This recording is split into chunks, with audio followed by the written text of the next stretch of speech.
Today is Wednesday, May 26, 2004. This is a meeting of the Franklin County Board of Commissioners. Rebecca's going to come in for a short plat. If you wanted to do that before, she should be coming down the hall as we speak.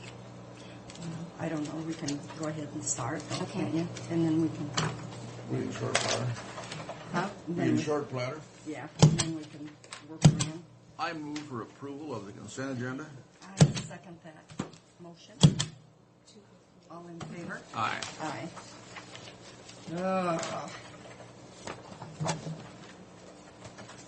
Here you go, Pat. Thank you.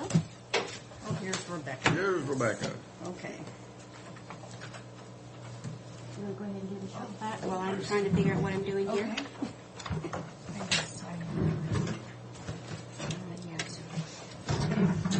We got a resolution. See it in her hand. Are those guys all taking off on you down there, Rebecca? Yes, Greg is on vacation, and then Jared's up at that Eagle Lake for the Thing with ASCO chambers. He was forced into doing that out of his duty. Yes. Yes. Actually, Greg's vacation turned into more of a. His father-in-law had a heart attack. Oh my. A couple days before he was Just a scheduled. couple days before he left, yeah. Fortunately, he said it didn't think it was real serious. A heart attack's a heart attack, though. So it was probably not much of a vacation.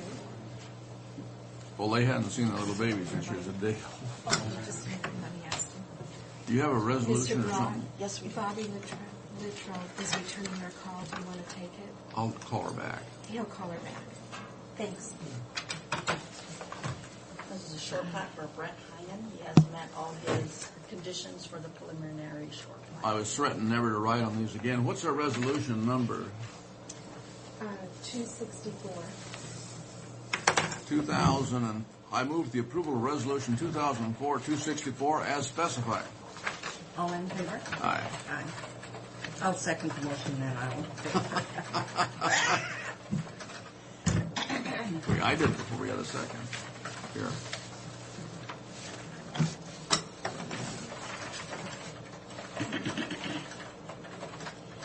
Pat, I'll let you stamp them, huh? Okay. Yeah, just put them over here at the end. Oh, that's right, because we passed the other motion. Mm-hmm. Now I see what you meant. Da-me-da-da. I think we got another one underneath there that I missed.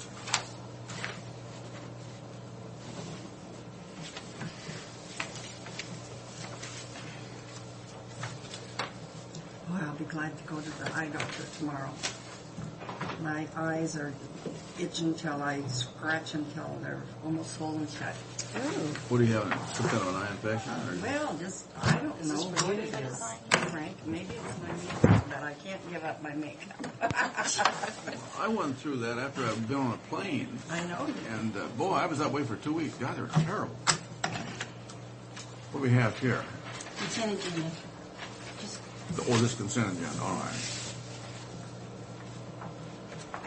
And just one Today, place. the 26th? yes. Boy, One place for you, two places for isn't you. it? Isn't it? I mean, the month of May's just gone. Mm-hmm. Yeah, before we went out, we'll be going back into fall. Oh, gosh. I don't have all my flowers planted. But hasn't May gone quickly? It has for me, I tell you. I now bought all brand new ski equipment last year and I haven't used them yet, but they just. You're all set. I'm good to go. That's a pretty nice program you're in, though. That's a nice. Yeah. Enjoy I'll it. have to bring them down to you. Oh, okay. Where are you going, Fluid? Yeah, we volunteered to be a chaperone on the, or the Tri-City buses. That's pretty nice. I told you my son and daughter-in-law go up there with the handicap and serve as instructors on that. And my son just basically out of the beginning stage on skiing himself, but he loves going to do it. Well, if he's up there next year, I'll swing in and say hi to him. Well, yeah. They I don't think I've ever met your son, actually. they go for about 8 weekends a year. Yeah, they're up there every week that we're there. And it's kind of a one-on-one deal. Where Hey, those little kids, they ski better than I do. They're going down that hill like nobody's business. They're having a great time. The handicap group, they're not necessarily little kids, they're Yeah, that's what adults. changed it to the people, the kids. They ski pretty well. Yeah, these I'm little getting a kids. helmet this year. Oh, God. Yes. I saw someplace a kid, little boy, 7 years old, this expert on skateboards, and they're giving him endorsements at 7. Did you see that? I didn't see it. It doesn't surprise me. I'm going to change the date on that one. That He's goes already multi-millionaire, I'm sure. You think about a 7-year-old kid, they have no care now. No. I told you yesterday, or maybe I didn't, I was mentioning that. This Erlacher kid that was born next to me is the highest paid player in professional football. This was in USA Today yesterday. And he had in 2003, he made $15 million. And you know, the quarterbacks, the top quarterbacks, only made about 11 top paid quarterbacks, which is not necessarily anything to sneeze at, but plus he has endorsements in addition to that. Well, good for him. Well, God, I guess. Oh, we bought a plotter for the assessor planner for $8,200. Well, you approved it Monday. She wasn't here. No, I thought we just bought one. no, that was approved on the budget, and half of that money came out of the Neva, when you miss a meeting. came out of that growth management. So. We went wild over the spending.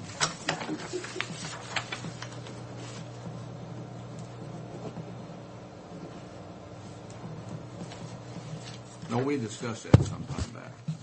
It was all budgeted. Yeah. In the capital outlay.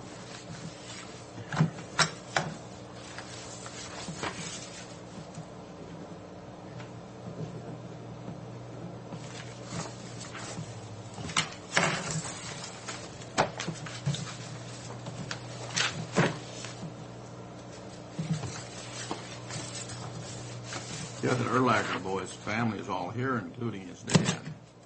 But he hasn't lived here forever. He and his No, he was mom and dad were They- divorced, and I think he many was years pretty ago. He was about 4 years old when raised, they left. raised in Arizona. But No, boy, yeah, no, the down family there. all blame him. I'm sure they Oh, do. God, they're proud of him now. Kathy Rugel is Erlacher, and Well, the Swandas out there, too, are married one of the Erlacher boys, one of his uncles. But the other guy was born right next to me. These folks lived in a single wide trailer when he was born. He and his little brother used to come down to grandpa's pickup to our place. I would run out and say I was going to get him. And he'd run and squeal to the other side. You know? He was just a little bitty kid then, you know. wouldn't dare do that now, I bet. I'm afraid he wouldn't run and squeal now. I've laughed so many times This about was a it. very nice affair yesterday. Well, good. There was a lot of people. You know, that front reminds me of, the Three Rivers building. Oh, yeah, over this one? No, our convention center in Kennewick. Oh, I was thinking that. Pat, when is Judge Brown's deal? 18th of next month, I believe. Yes. June. Okay, well, on June the 4th, I got to be in Portland. I think it's the 4th. 5th. June 5. So,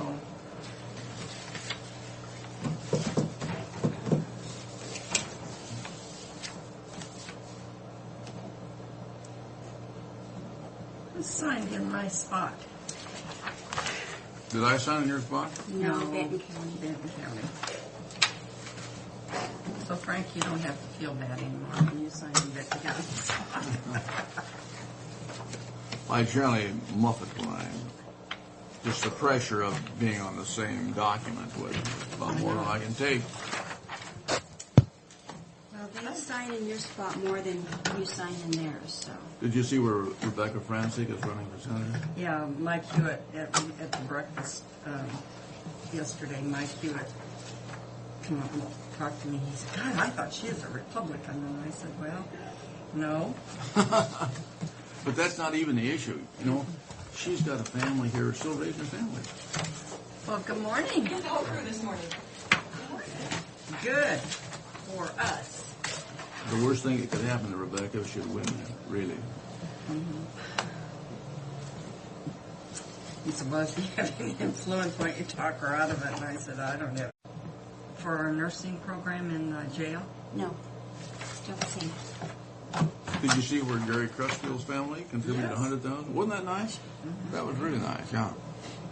Did you also see we have a Pasco person running against COVID? I tell you, Gary's wife's a real nice gal. She's in the emergency room. She's really a dandy down there. She is. Oh boy, she's great. Outside, Pardon? outside she's not. She's another.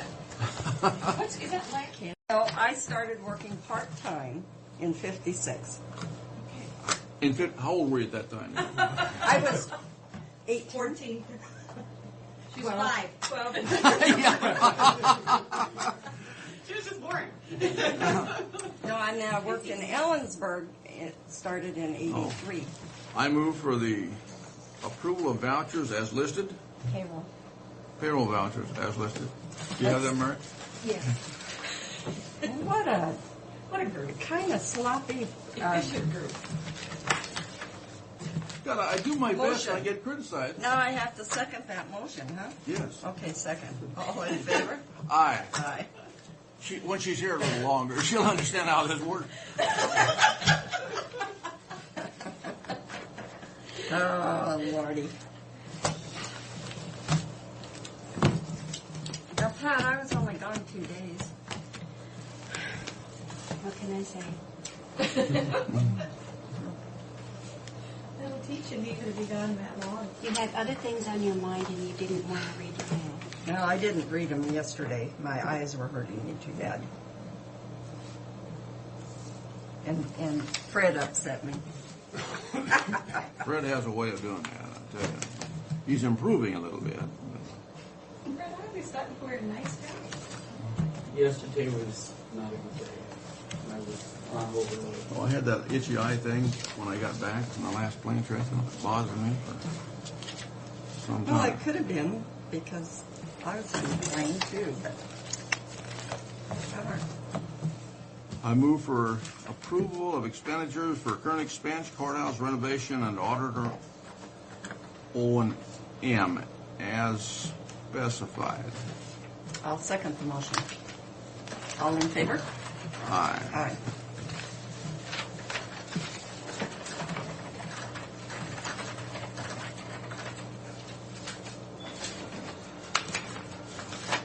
Oh, boy, we're late. The prosecutor's office is not coming in today, so. Okay, then we'll catch up. So, we can extend into his time then.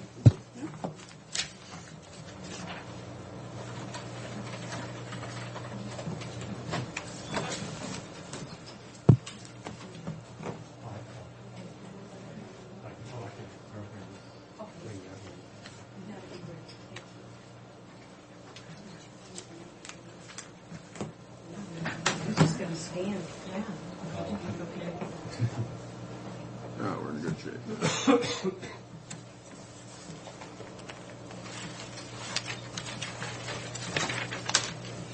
Okay, thank you, Pat. Okay, we got extension. Cooperative. Please join us. What is your new name? I mean, do you still go by WSU Cooperative Extension? No, we're not cooperative. I'm not. We don't cooperate.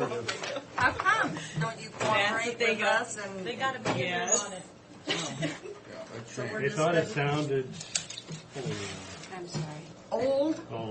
cooperative extensions. I don't know. That it It was a it's mouthful to answer the It- phone with it when I had was. to do it in The, the old days. part of it is that they're trying to incorporate extension in the university as a whole and not limit us to College of Agriculture, although it's not the College of Agriculture anymore either. We have another. So instead, we're not going to be cooperative. That makes good sense. Well, at first, yeah, it was cooperative. Yeah, I think the joke is that it was cooperative extension service at one time, and first we dropped the service, and now we're no longer cooperative.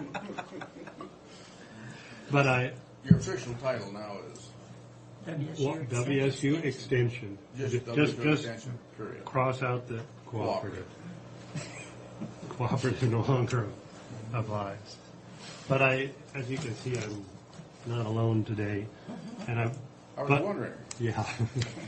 So I just have a couple of things to bring to your attention, and then I'll turn it over to Kay and Laurie, and they have a talk about a new program and new faculty that we have. But two things I wanted to mention to you.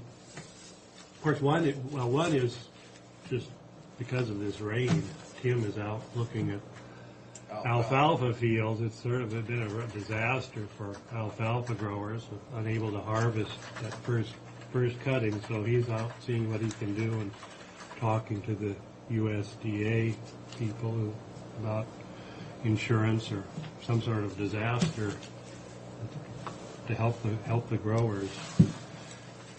The other thing I wanted to. Before you go on with that, one of the things that Tim was telling me yesterday, and I don't know if this might be just knowledge to put behind your head, but because he was telling me it's like 33% moisture, 33 to 35% moisture in a lot of the hay that they're having to bale to get it off. So And they it can, won't keep at that. No, and his concern was fire.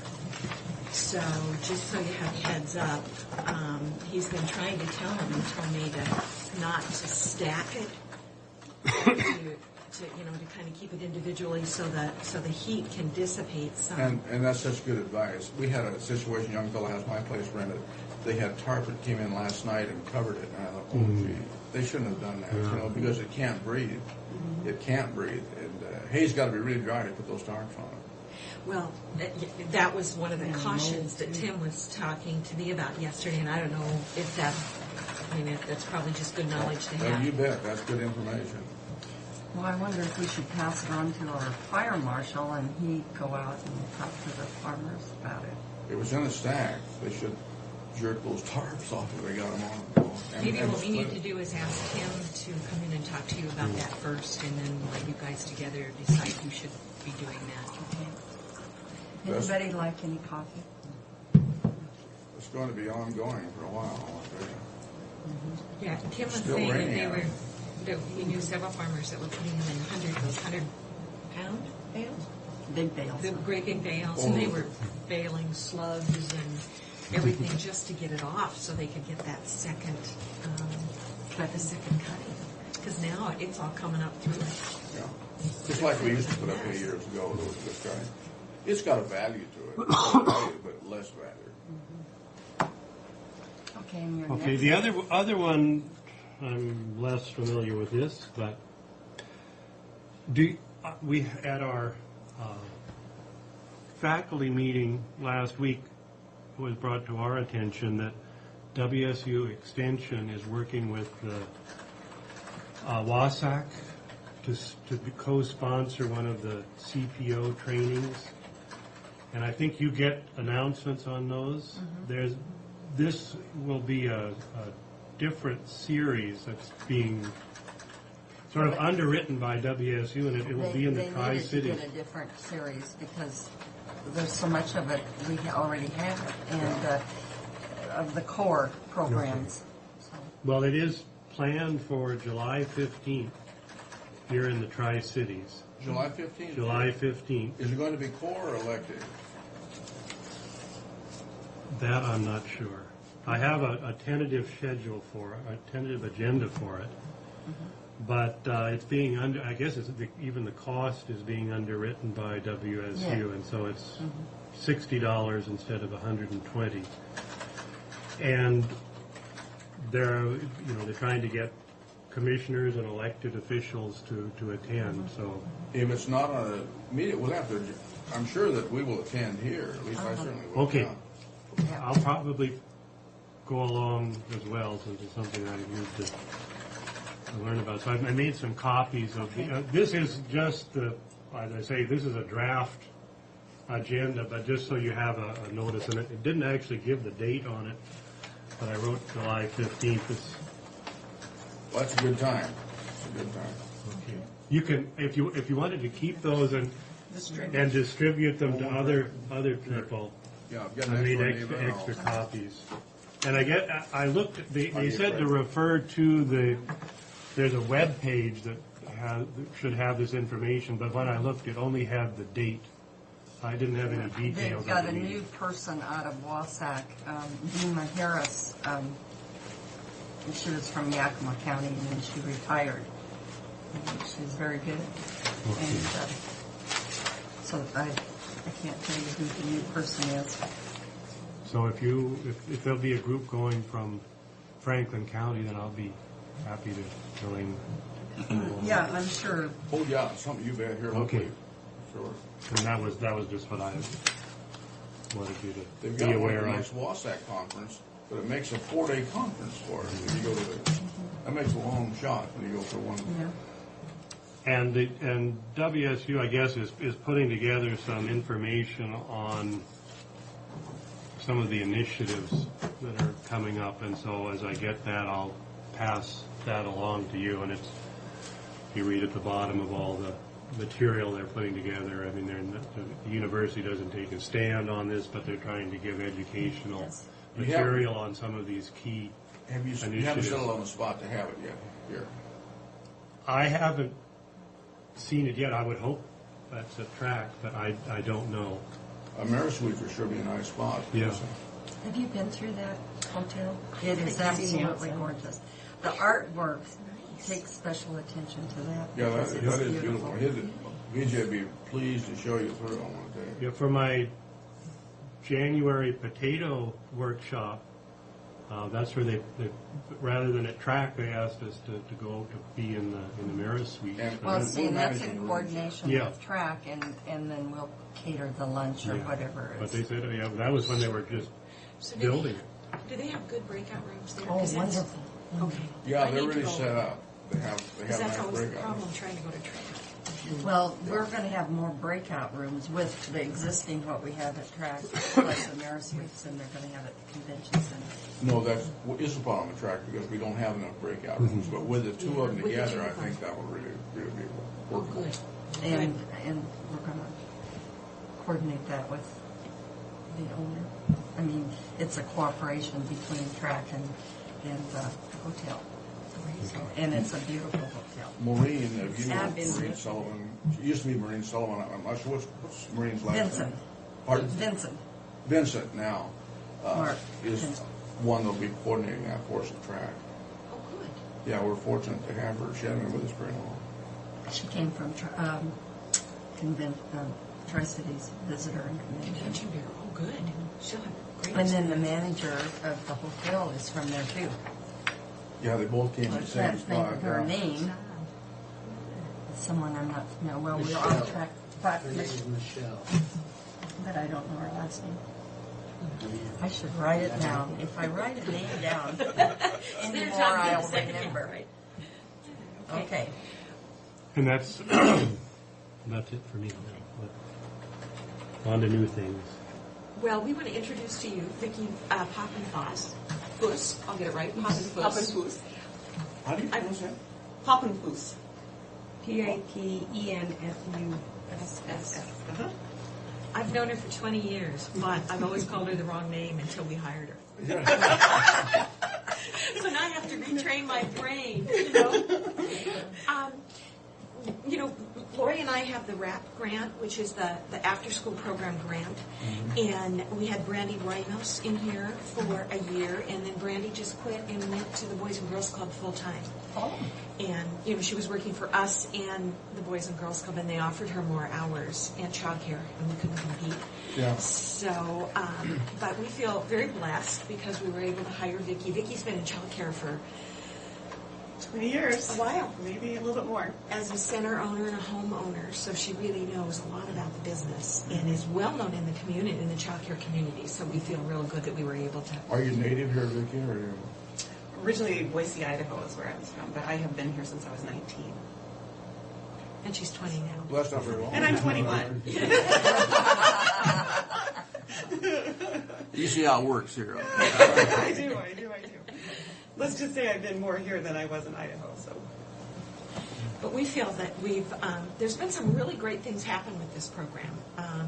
And one of the ones that we wanted to make you aware of is a brand new network that's happening. And this is for,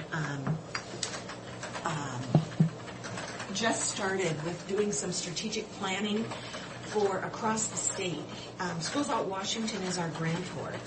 And they're very, very concerned about making sure kids have quality environments after school.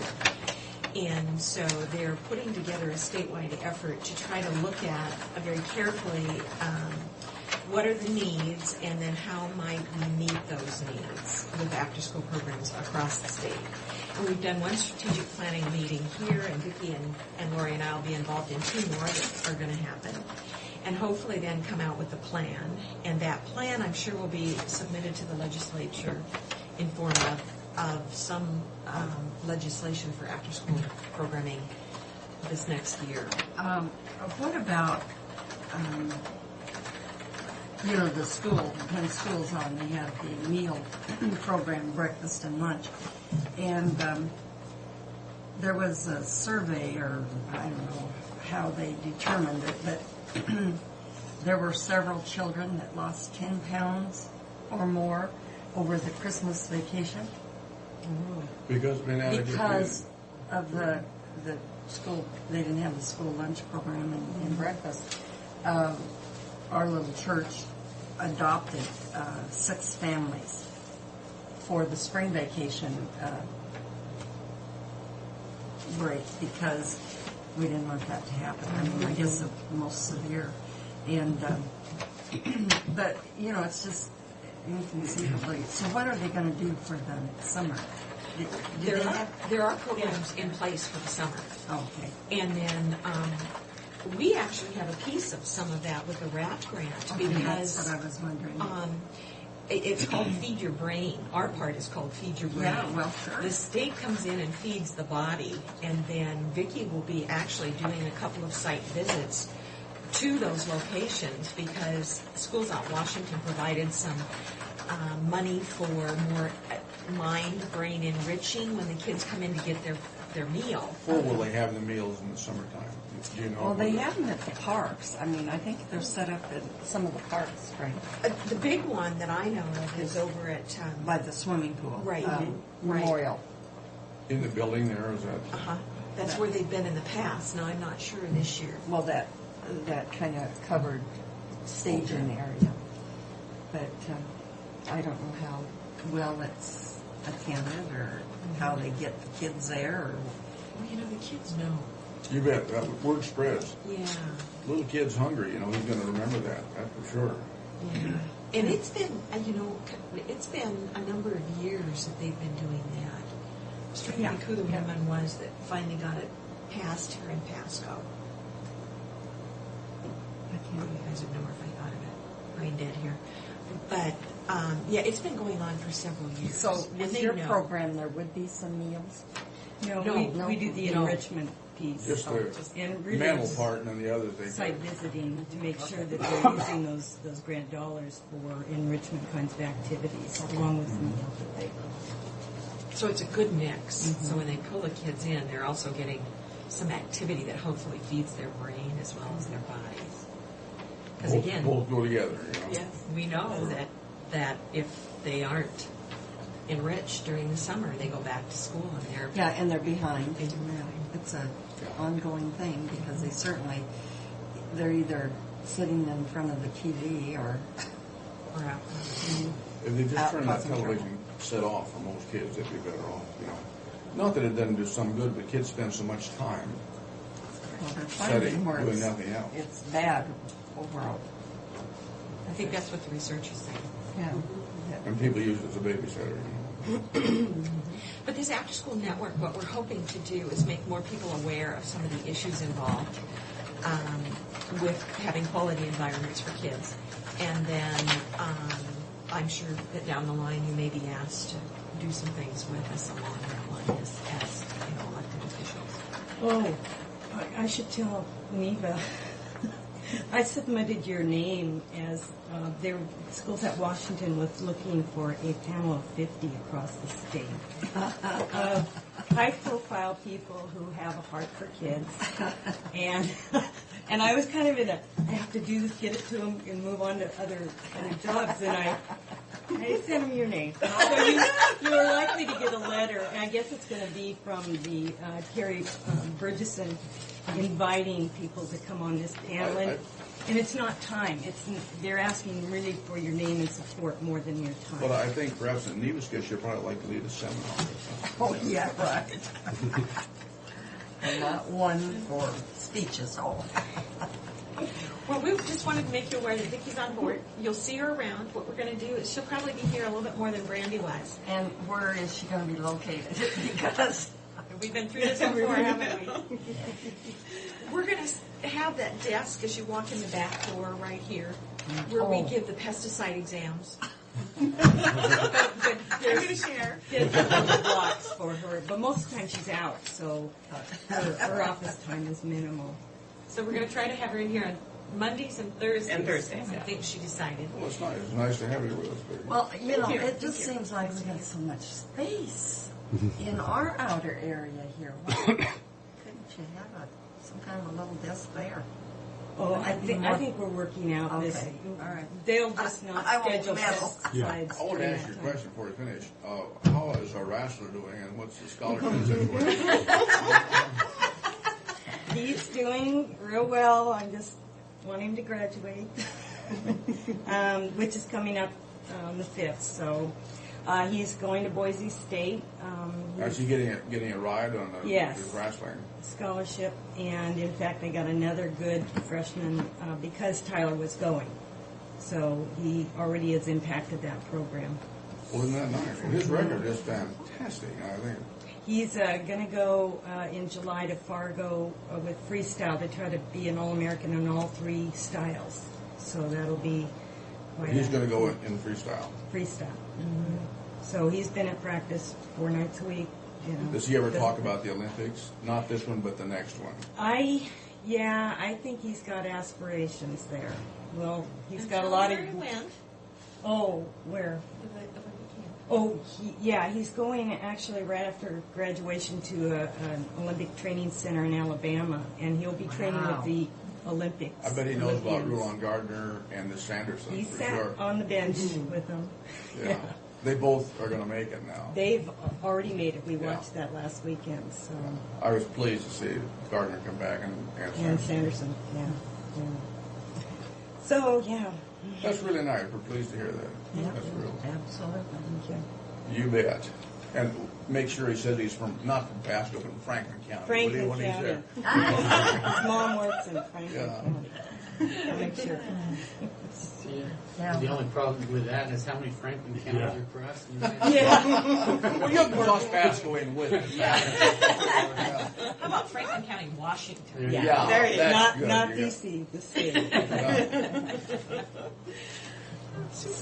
Well, gosh. And you didn't bring me a purse for a sample to show me.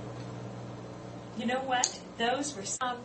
Well, Actually- about your trip to Pullman with that. Yeah, we got a diversity grant from WSU, and the idea was to try to recruit some minority students. So we had a friend over at Pasco High who teaches family and consumer, and I said, can we put together a trip to WSU and we'll go up and see the apparel department, because that's a department in the college that has grown about 300% in the last 5 years. Oh, my. And the neat thing about it is we're graduating, every year we're graduating some really top-notch students. They're all getting really good jobs in the industry right out of school. So there's a lot of call for them, And they don't make huge amounts of money. They're not like engineers, the first out of the chute. But in after a couple of years in the industry, they're pulling down some pretty good wages. That's really good. Washington State has more apparel companies in the state than most states do. In fact, I think we're number 3 or 4 with the amount of revenue that comes in because of apparel. So we were really excited, and WSU said, we've got to start getting some more minority kids up here. And so they gave us some money, and we worked with the chair of the apparel department, who we know real well because we worked with her on lots of other projects, and took up a busload. We had a 23-passenger bus that we filled and went up, and the kids actually went through a day of school. We had them in several classes. They saw the senior design class, which is kind of the culminating work of a design student, where they actually have to put together a portfolio and make the designs, and then they have a huge fashion show on Mother's Weekend. And the kids were so excited that they wanted to see the end product. Yeah, that's really nice. So we went out and got another grant From Gear Up. from Gear Up. And took them back up for the second trip. And so they actually saw the show, and they were very thrilled. And on the way home, they said, this can't stop. We have to keep going. So the prom was the following week, so we went over and made prom bags with them. And they were satin-beaded prom bags that the kids just loved. And we had... 25, didn't you? Yeah, about 25, I think, over there. My volunteers went over and of course, helped the kids make them. We had girls and guys. We had... One guy made a prom bag for his date. Big points. Big points. So it was pretty And they were exciting. beautiful. I mean, Actually, I got one downstairs. I got the one I showed you downstairs. oh, well, bring I'll it have to up. bring it Sure. up. But it wasn't finished, but it was Oh, just no, I don't have it embellished. downstairs. Huh? I don't have it downstairs.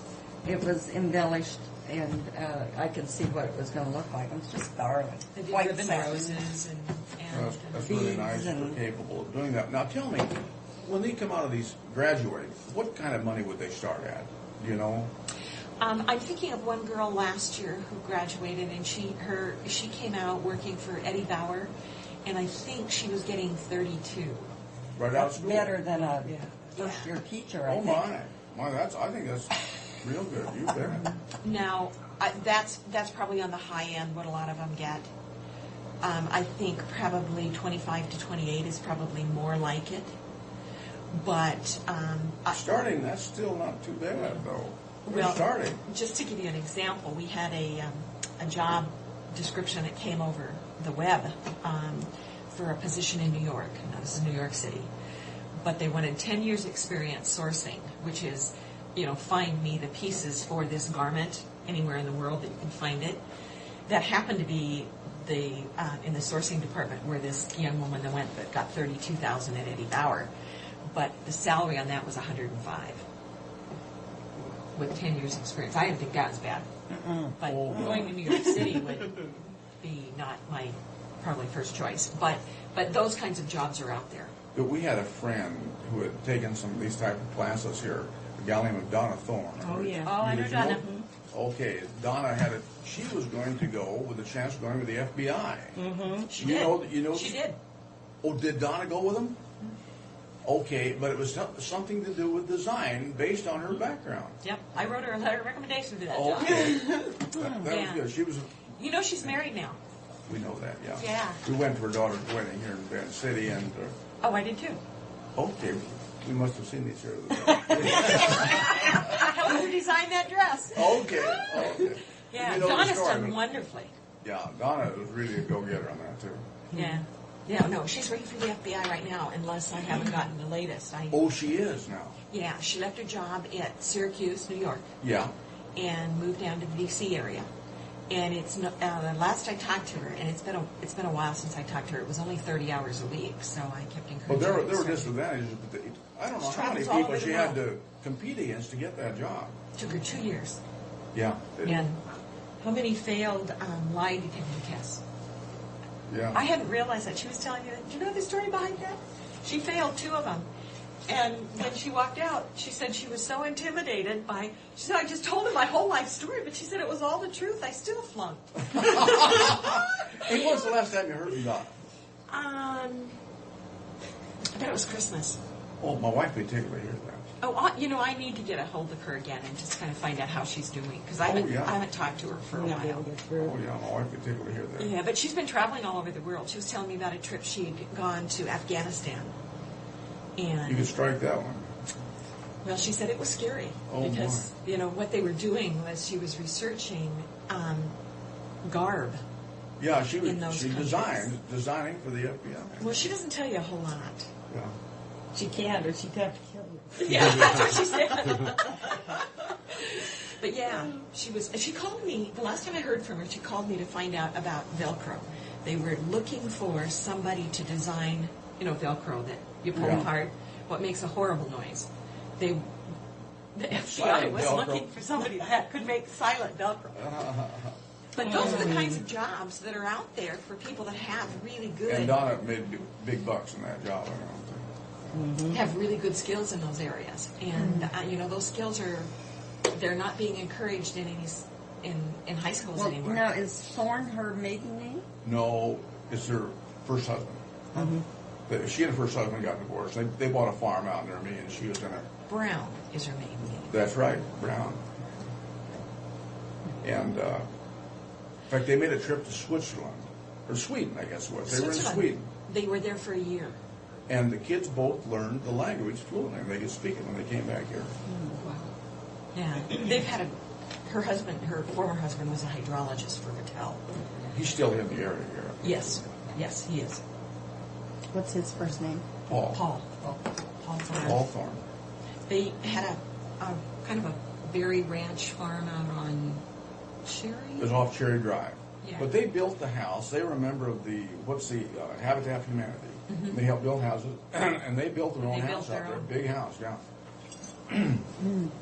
So yeah, I mean those are the kinds of jobs that people that come out. Well, of anyway, I thought that was just really a neat thing. Pasco School District, I should say, wouldn't allow an overnight stay, so it was an up and back. And so it was kind of twice, yeah. And the other thing they wouldn't allow, which really cost us a lot of money, is we can't take kids up there in our own cars. So we had to rent a bus. So, I mean, it's $500 a crack. And we were Liability fortunate. probably is so great if they sent them in the individual car. If they went as a school project, you know. Yeah. But because of that, we will be doing a program this fall called Young Designers. And we're out trying to find some money. So if anybody, we're all looking for money. But we're going to go up to the university hopefully this summer and see if we can do some searches to find out if there's places that would be willing to buy, help us buy supplies and things. So, and since you gave us a cage, I do still have some supplies and I can give them all away. Quickly? I am going off staff. I'm not going on an annual appointment. I'm staying with the 9-month appointment. But the other thing I wanted, the other thing I wanted to tell you is that I submitted a workshop to an international conference on volunteering in Barcelona, Spain, and it was accepted. So I'm planning to go to Spain about the middle of August, the second day I'm on staff again in August. For how long are you going now? It'll be just a week. It's a 4-day conference and in Barcelona. Do you have to be back for the fair then? Yes, I'll be back for the fair, but okay. I'm not sure how I will be jet lagged for the fair, but I will be there.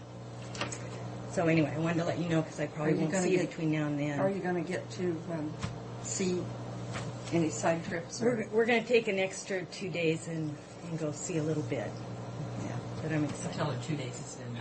Oh, heavens. Well, but then I'd be into fair, so I... Once you're over there, that's a loyal fair.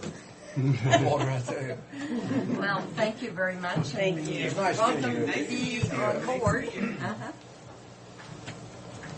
What her latest story is. Oh, I'm going to let you know. Yeah. I will have to do that. I used to email her all the time, and then she got busy and I got busy and we couldn't. doing that, and then she moved and got married. Morning. Morning, Tim. How are you? Morning, Tim. What do you have for us Did today? Matt fill in capably for me on Monday? I don't know, I wasn't here. Oh, Matt filled in. Matt did a good job. I won't say he did as good as his boss, but he did a good job in your absence. I was up at Moose Lake going to the COGS Western Transportation Plan meeting to kind of let us know what's going on there. Because I don't know what's going on there. And basically what I found out is we're just going to be reviewing their plan to make sure that it makes sense. And then feed stuff into it. There will be some county routes that we're trying to feed into it. But this criteria has to meet in order to feed them into it. Tim, I know what I was going to ask you. On the money, most of our money that we get in these projects is matching funds. Yeah. Also, we've got a lot of compliments on Sage Hill already. Right. That guy's working out there. They're tickling it. I had coffee at Basin City yesterday. Oh, did you? Yeah, and those They're guys- glad to see some dirt moving. out Hold there, there, sure. please. But the money we come up with for match money, Yes. now can we hold back, or if we have extra money in a project, we don't use all that money, we can use that money as our match, can't we? Or do we have to turn that back? The extra money in the grant, no, we have to turn it back.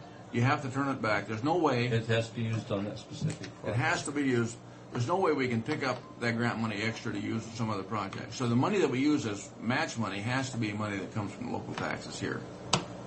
And what's happening Is that always the case, or are there some exceptions? No, there's always been a match. So the one exception we have right now, because of the ferries, there's a ferry, I don't remember what they call it, but on our bridge projects, they're 100% funded by federal money. There isn't any local money in it. So there is no match They're required. using the ferry fares as the match and then funding it at 100% of federal money on our bridges. So like Bridges aren't costing us anything. Well, like now. on Sage Hill, then that was 1.4 million, as I recall. Yeah. Okay, 1.4. We had to come up with. We 10 came up with a lot more because of the time between when we got the project, and it has grown in scale. Because if you remember right, when we first did the project, we didn't plan for all the drainage work that we're doing in there. We had that flood between the time we got the thing, and now we have to accommodate a big gush of water coming down there that we really didn't plan for. So we're spending more than what they gave us. So we're spending more local than what we have. But say basically we'd be looking at 140,000 match on that.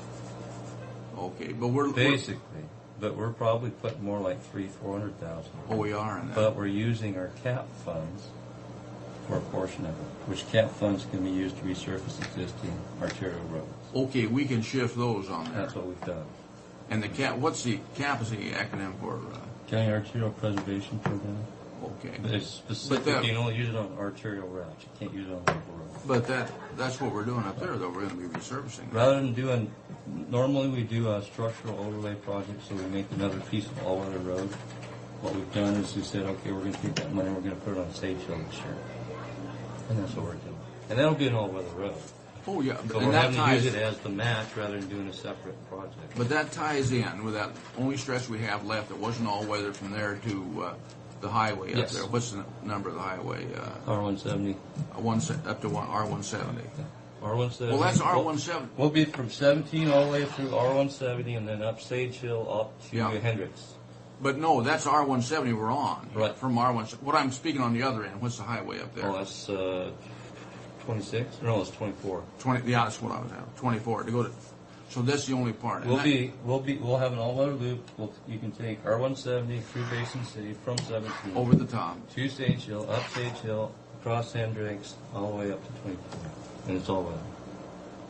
On that last little stretch of road over there, that when we turn to go up to 24, did we rename that? Yes. And Yes, that's Hendricks. No, that's Hendricks, but It used to be Mountain Vista. okay, that Mount Vista is now called Hendricks, and it used to be called Mount Vista. Right. up We there. still have a piece of Mountain Vista from Hendricks south, but the stuff that was north, we changed it to Hendricks. And Yes, there's still Mount Vista that runs down in front of that house right there in the corner, Right. where it tucks in. Okay, and that's just we're looking at just a truck climbing lane then that, You'll have 3 lanes there, one of them being a truck climbing lane, and then you'll have a turn lane at Hollingsworth up on top. on Hollingsworth. So that people That'll that give making you 4 left-hand lanes up there. turns aren't otherwise we're going to trade collisions from. We didn't put the turn pocket in there. We trade collisions from people trying to pass to people trying to turn left and people hitting them in the rear end. That's bad. So isn't it? we put a turn pocket in there up on top so that we don't have that problem. But that is a blind corner up there when you come up that hill. No, that's a great project. And those guys, I must have had 10 guys in there, and every one of them was pleased that was being done. Well, if you remember the last time I went to Basin City, they kept hearing about the project. Nothing was ever happening, and they were wondering if it was still going to happen. They kept seeing, and the And funny we thing, kept talking about it, but nothing was happening because we were tied up in the right of ways. that young dairyman we had all the difficulty with on the dirt, he came in and sat down and had breakfast right beside me. You didn't say, well, you were the one that kind of delayed this. How did that turn out with the dirt situation? We're Compromise basically, on it. we paid them for the property, what we initially said it was worth. There wasn't any argument on that. We're putting, I think, 2,500 cubic yards up on top of the hill where they had a dead part of their field for them to move at their leisure. And then I don't remember how many yards we're moving up there. I think it's 8,000. But they wanted a gratuitous back all the way on top. Yeah. Or no, it's not 8,000. Anyway, we got it worked out, huh? It's 2,500 or 3,000 yards or something. But that was the all over toughest. their place. That was the toughest part to work out right there. But anyhow, they've only owned that dairy a couple of years, or they've only been operating a couple of years, and they bought it from Price. Yeah, and see, Price signed off. He still has interest in that. Well, he signed off on his right away and was kind of pissed off that they were holding the thing up. Holding the thing up because this really helped, and all those guys on Hollingsworth up there are tickled to death. So, yeah, once it's done, they're just really getting started. We're concerned about, well, since we're talking about it, I'll just give you copies of it for the record. I didn't realize we had that turn lane up there at the top. That's We, pretty good. in accordance with the speed limit ordinance, I signed a memo that set the speed limit in that construction zone down to 35, so they can enforce it, so that we don't. We're concerned with trucks and stuff coming down the hill, and that's why we have a flag on the top stopping everybody. But they're not going to be able to stop because they're going to have scrapers crossing the road down at the bottom. Because the waste site's on the other side of the road. But we went ahead and changed the speed limit, and I guess I'm just letting you know that I did that. And then also doing the same, we changed it to 35. And then also on our chip seal program, because we're doing late this year, did the same thing there.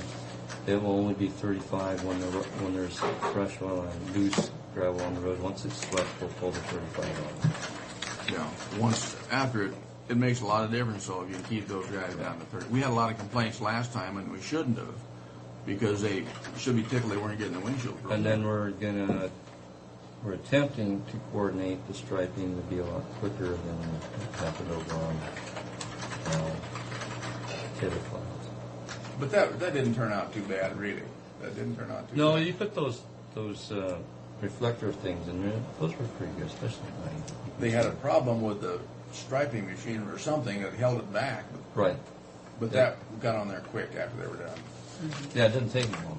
It's just Oh, getting in boy. there. And I think the way it's going to work out is we'll probably be done with that about the time they're striping or finishing striping everything else, and so they can hit it right away. That's what we're hoping. That's what we're planning for. But I'll give you some names for the record, okay? Okay. This first resolution, we wanted to pave a portion of Garfield.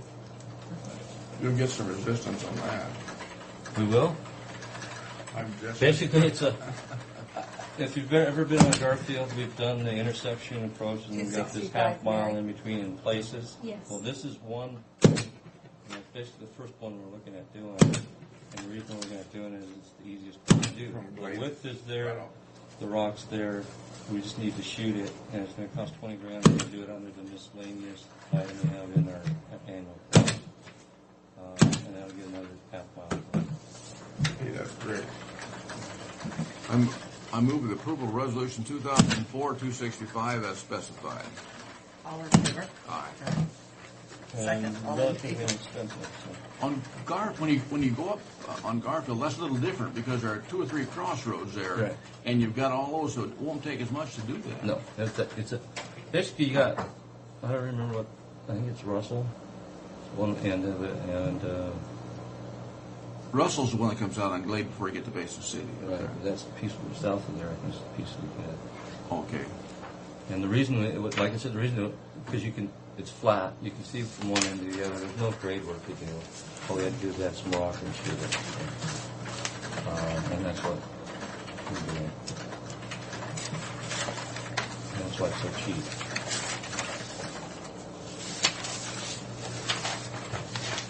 Where are we on our speed limits in the county? Guy has just finished the map. He won't sit down and we're going to go over it. And I don't see any reason why we can't bring it back into you on Wednesday. Good. Next week to go over it to see if that's acceptable to you.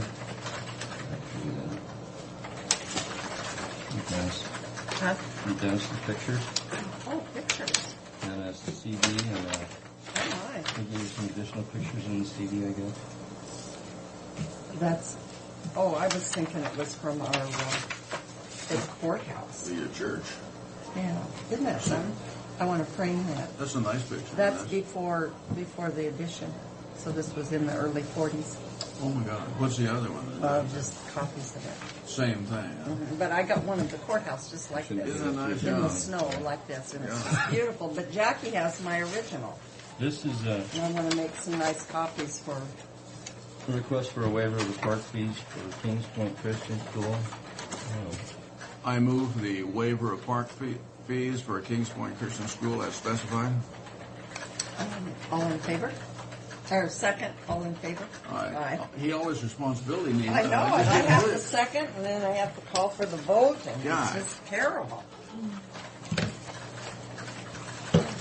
And the only other thing I got is I've been invited to testify for the Creighton Village Strategic Investment Board.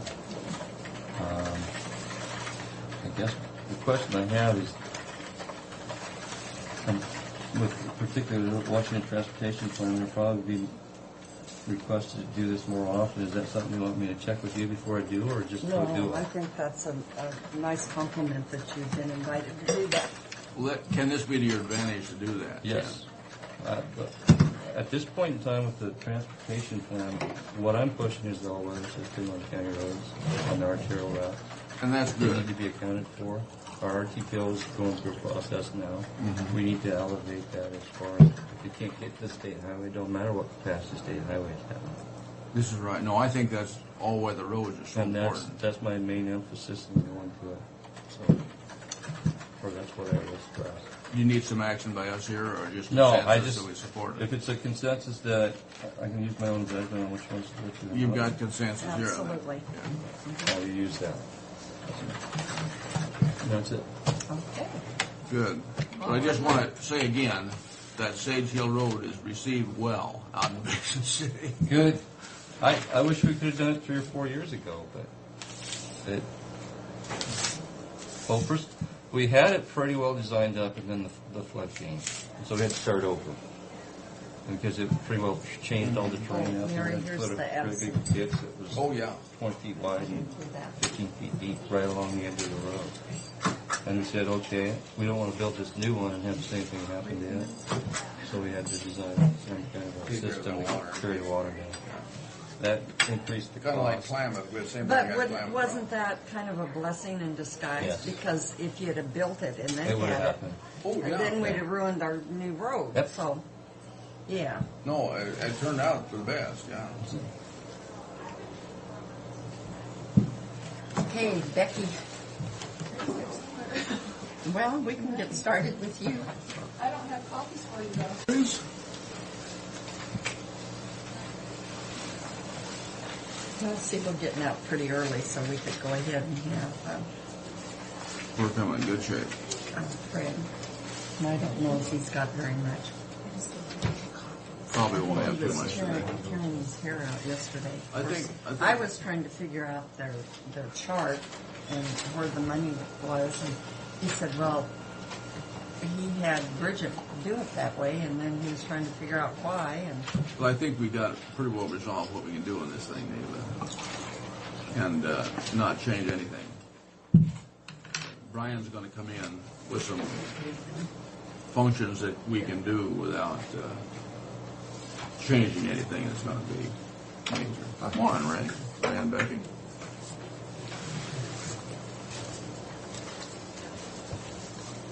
It's pretty thick here this morning, Becky. You must be sorry. I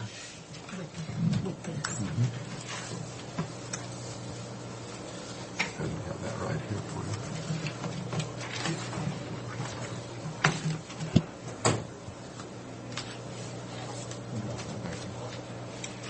Oh, Bud Massey was in yesterday, Navy. He said he had talked to you, and he was the one that came in from the Pioneer, or from the posse, Yes. and he yes. talked to you, and you said, why didn't you have that function on a track on that cowboy? And I sent him out to look at the pavilion out there to see if that would be a possibility, because I think these are the things we need to look at. And anyhow, he went out yesterday. I don't know whether you were aware of it, Ray, or whatever, but I don't know whether you talked to Bud or remember talking to him in the past. But he is with the posse here, and they are interested in having that. I was unaware of anybody coming in. Well, he came out looking at yesterday. it, so No, I told him to go back and see Rich and look at the pavilion. okay, that's Because that might be a place that they could hold a function, at least initially. yeah, I could very well have done that. I was Yeah. unaware. I haven't talked to Rich, but I think I made the appointment. He was headed there, so I assume he was there. Would assume also. Okay. Don't we have those ATMs? I don't know. You guys have If the they're in ATM here. proposal?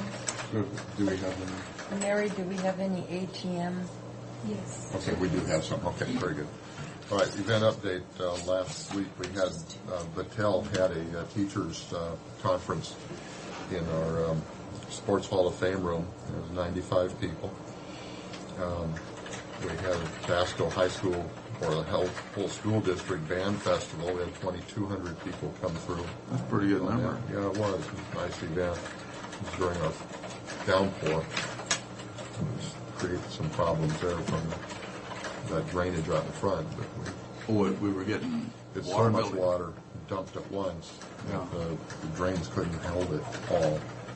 So I had to get a submersible pump put in there and get the water out. And I had squeegees from the pavilion ice. We were clearing a way for people to be able to walk through without getting up to their ankles in it. Oh, my. It really dumped. We had a power storm, and power went out, or electric storm, power went out for just a few seconds. So, fortunately, we were ready to go with the emergency light. Well, good. Anyway, that was a nice event, and Takaha had 2 meetings, and then we had the advisory board meeting last night. Tomorrow, Convention Bureau is going to be in the Amerisuites. It will be the first event in the Amerisuites meeting rooms. It won't be in the main room, but it will be in there's 2 in the front. We had the inquiry here from the Extension Service this morning about the breakout rooms. We said they got breakout rooms in there. Together, they'll work good. There is the barrel racers come in for this weekend, and they're going to start showing up here today, I believe. We've got a concert, a Hispanic dance on Saturday night, and a rap concert on Sunday night. And Takaha is going to come in with a meeting on Monday night, and then we've got a series of events in June. We can see what's coming up. Now, is the Pasco retirement dinner, is that going to be at track or at the hotel? I think it's in track, yeah. Okay. I think so. That way we don't have to split any, all revenue stays with us as opposed to splitting it at 10%. I just thought it'd be a nice event. We were very careful in not booking into Maris Weeks, not knowing when they're finished. In fact, they are still not finished. You're still not quite finished. In the big rooms. So we've been very conservative as to promise something that can't be delivered. Okay, with that, the next thing on the agenda is the ATM RFPs. We can open those and. Well, there we have two right here. Two. The first one is Columbia River Bank, Kennewick Branch.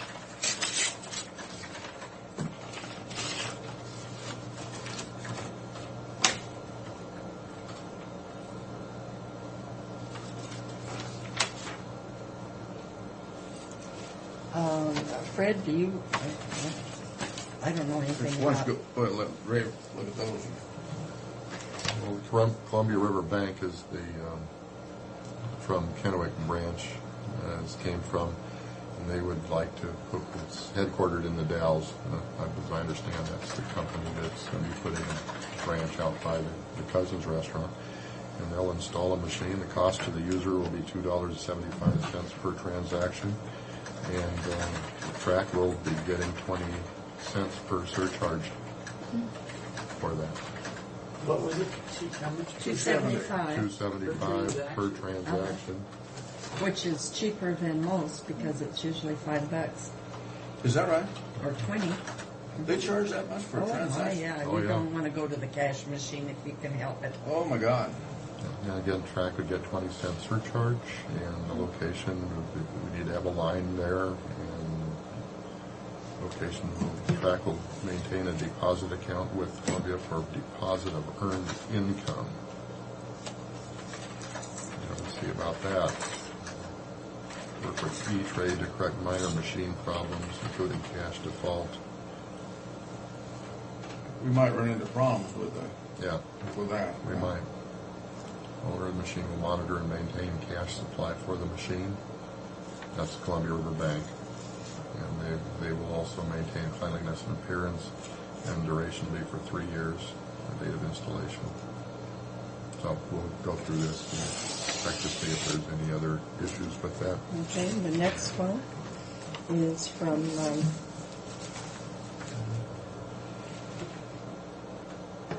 I guess Advantag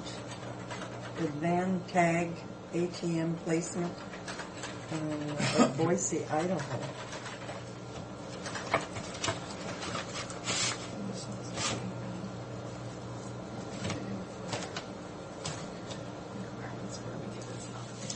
Well, we'll see.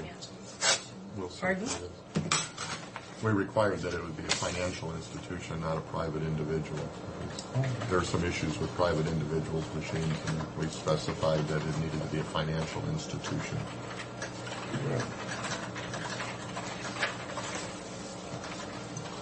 So that one would be disqualified? Well, without reviewing it, I would suspect that it's Advantage ATM placement. I would suspect that it could be.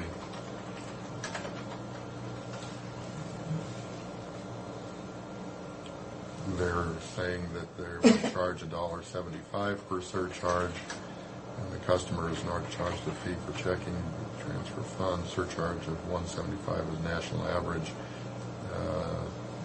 Revenue to track 25%. Revenue generated from surcharge transactions. So, That one reads better. from a financial standpoint, our request, and they have a photo of it here, our request was that it be financial institutions. So it does not appear that this is, but we'll research it a little more. Okay? Okay. Can I give a copy of those just that you sent to me?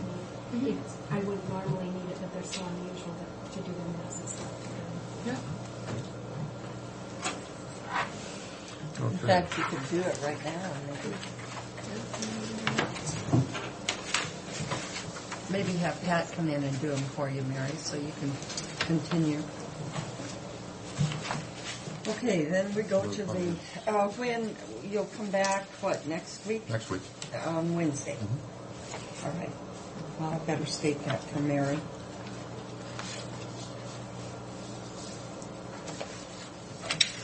Okay, Mary, they'll come back with our proposals recommendation on Wednesday at the same time. Okay, are we going to do the financial report? Yeah. Okay, and you're on page, there's no page number. But it's the one right behind the attendance, first one behind the attendance. Sure, is that where you're going to start? Well, that's what Neva asked, and I said, it doesn't make a difference to me where you start, just so I know. You wanted to start with page you. one. Start with the attendance. Okay, I'm right with you. We had, starting off the month, our first Hispanic dance on April 3rd there with 3,200 people there. And of course, our large event of the month was the Hanford Health and Safety Expo. I like their figures. 36,000. Just one other, I know Ray talks about these events, so a new event that we had in April was the Ebony Fashion Fair. That was the Wednesday night event. That was a really good event for us. Was that a good event? Yeah, it was. Good. We were well finished. The next page, just comparing this year with previous years. This April we had 14 events with 45,000 in attendance. Last year we had 30 events with 21,000 in attendance. Boy, that's quite Our a attendance is up so much because the Hanford Health and Safety Expo this year was in April. Last year it was in May. So you see that 41,000 in May last year. So May will probably be down. Significantly from Right. that. 36,000 people. Yeah. It's tough to, Depends where you shifted, yeah. Well, it's a big increase from last year's Yeah. April, so. Oh, my. We'll see the, Yeah. Okay, the next page is our profit and loss just for April. In April, we had 132.9 in income and 144 in expenses. So that was a loss of 11,000 with 47,000 in receivables. We're ahead of last year then. April was ahead of last year, yeah. So if you subtract the deficit from your accounts receivable, we'd be at a profit of 36. 36 positive on it. Last year we were 24 positive, so. On that utility bill, I know you talked about that a little bit last night. Has anybody double checked? That utility, I can tell you that utility bill though from last year just by looking at those numbers, that does not include electrical. The 6,000 that. So you're saying the 6,000? Yeah, that's not included everything. So like if we wait a month in May, that number is probably going to be higher because there's probably 2 payments. And I was going to look at that this morning and I didn't. Yeah, I think that needs to be looked at because that doesn't look right. There's a couple of other things here. Because we didn't have the ice going. Right, neither this year nor last year, did we? So it's like, but I will check on that, but it wouldn't be that high. I'm pretty sure that that's what happened. Is there's a double payment in one of those? Okay. Yeah, boy, that's So tremendous this is difference. overall for the 4 months. The next page. The next page, yeah, has the first 4. I have Okay. Oh, surely. Up here on your full-time facility, it's 13,000. Where last year it was 5. What's the difference? That's because of the Coyote Ridge going to direct supervision. So we now have 3 part-time employees that are basically Supervising. working 40 hours a week supervisor. to supervise Coyote Ridge. So our Coyote Ridge is not As cheap as it used And to I be. think Ray will get to that when we get to the contract. okay. I think that's. Yeah, I have one more question. Okay. On 41.3, professional services reimbursement, what is that? 41.3, that's security. Last year, the security company that we use, they have billing problems, and we would get their invoices, and they wouldn't match with the hours because we have the security officers that are signing in and out. And so it took them until the end of the year to get me a lot of these invoices from the first of the year, and so that's why you see that the difference. This year they've been right, they've gotten them right, but last year we've just really had a problem with them. Okay, and on the 34.1 bar supplies, and then all of those last year there was no expenses on that. Last year they were the 31.1, 31.4, and 31.5, 31.7. Oh, that's why they're all split out. Yeah, Okay, because so- they were in the wrong line. Since those items are resellable, they need to be in a 34 line. Yeah, okay. I'll check on utilities for you, Brett, and let you know. Okay. The next page, the January through April, we had 531,000 in income this year, 553 in expenses. That's a loss of 22,000 with 61,000 in receivables.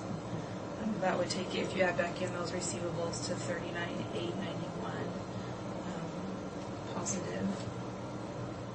No, we're not quite as strong. We're down quite a bit from last year then. We are down some from last year. A big portion of that is the administration. If you look Yes, at pardon the me? difference, is the administration, the 10.00. This year we have Marine, another full-time position, and then we also have Mel's salary higher than last year's food and beverage salary. 'Cause we were actually 72 to the good last year, and this year we're looking at about 39.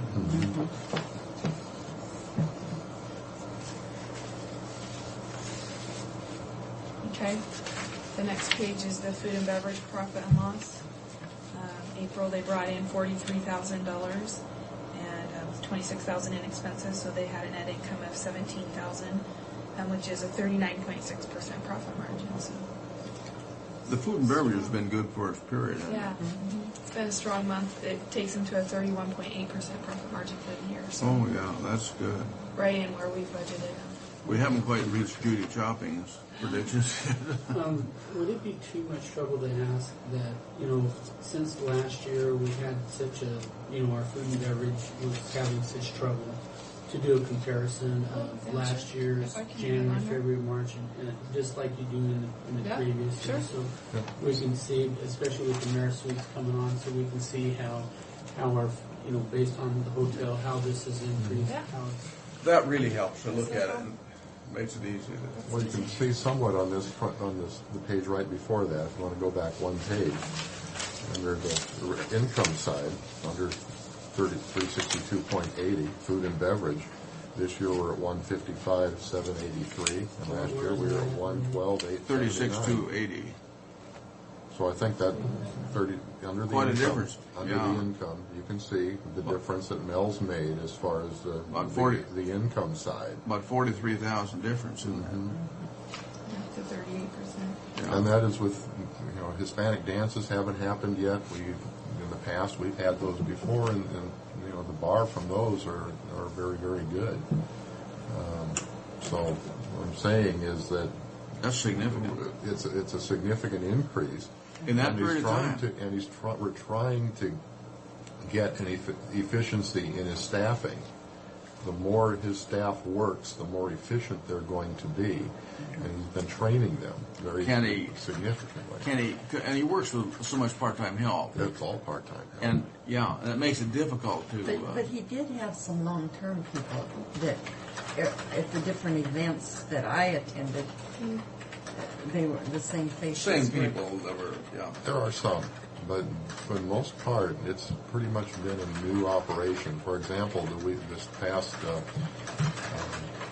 Sports Hall of Fame banquet, there were very few people that were associated with this year than what we started with even at the beginning of the year. And He's then- really training and ramping up his staff and looking to the future. And did that go okay? Went fine. Okay. The rave reviews. There were some issues that we did with them at their request. For example, they wanted us to preset the salad plates and dessert. Well, when you preset something, it's not going to be fresh and crisp. Or the dessert isn't going to be nice and... It's hard to preset the dessert, maybe the salad plate, the dessert. But that's what they wanted. They wanted no interruptions. Sometimes you do with what the client wants you to do, whether you know better or not. Yeah. And in that case, that took place. So as we're getting more and more in, we're getting good reviews. People are saying good things, and you're seeing. Did they complain about the momentum. distance and so forth of the salad and dessert? We got no complaints. I mean, it was certainly an observation on our part. And I think there was, I did hear what the complaint is, somebody's observation, saying, yeah, the salad was wilted by the time we got to it. But, well, we did what they asked us to do in that situation. On the aging invoices. I know you're ready to choke me. No, on this food and beverage thing, I mean, yeah, that shows us an overall increase, but on the food and beverage, you have a breakdown as of liquor, concessions. You know, that would give us an idea, give me an idea of where our increases are. And I'm like, you know, overall, it looks really good, and that's great. And If you're saying as opposed to beverage as opposed to food. I'd like to see the complete breakdown. You know, mainly, I'm thinking about how our concession stands were doing last year compared to this year. You know, this has a breakdown of all your food prices and how it comes in, and I'd like to see that. Yeah, it was just, it wasn't, what I'm pointing out wasn't meant to supplant what you're requesting, but it was just, at a glance, you could get an idea. Yeah, and I didn't notice that, but no, it's good. Sorry, Amy. No, that's all right. Why did you call the city of Pasco? Ray's talked to I him. talked with Gary yesterday. He asked about that, and I said, well, it's from last year. And he said, well, I've got to get on it, then it's falling through the cracks. One thing I'm going to mention, and it's going to become more and more of a problem as we go, I think our conventions and these big meals are no problem, but we're looking at another Wendy's coming out there. Mm-hmm. And these are, even though we're still going to be competing with them. And, you know, they just have a McDonald's now, and then they have the stores there, but then they're going to have a Wendy's, and that's going to be... It's going to add to it. Mm-hmm. But the concessions operation is a different type of operation than a restaurant, and there's no way we can possibly compete with that price with them. We can in some areas, Ray, and I think on the beverage thing, I think we need to. I think on the coffee and the beverages, we have to be competitive in order to draw them in. On the goods like the hamburgers and so forth, you still got to have somebody to. You can say yours are better or whatever, but a drink is drink. Mm-hmm. And I think we need to be competitive on a beverage. At least this is my opinion. And you see these people come out with these.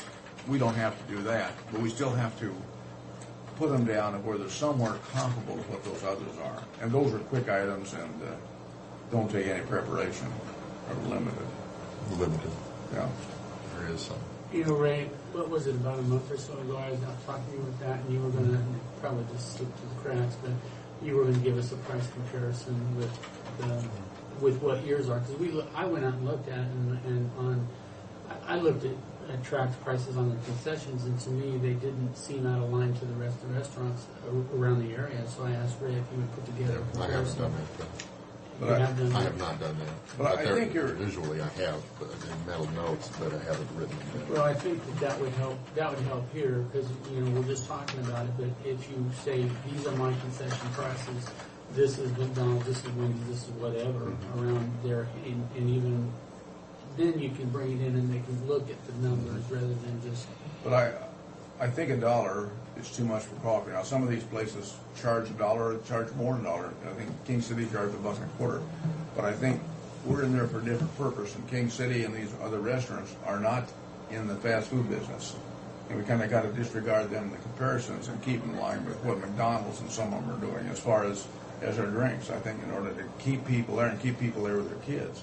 Well, yeah, and that's what we were asking for is the restaurants around the area, your McDonald's and your Subway, and they're going to leave there and go out to Sunmart or grab whatever, Yeah. Compare the prices with what we have in the immediate area. We got to be competitive with the drinks on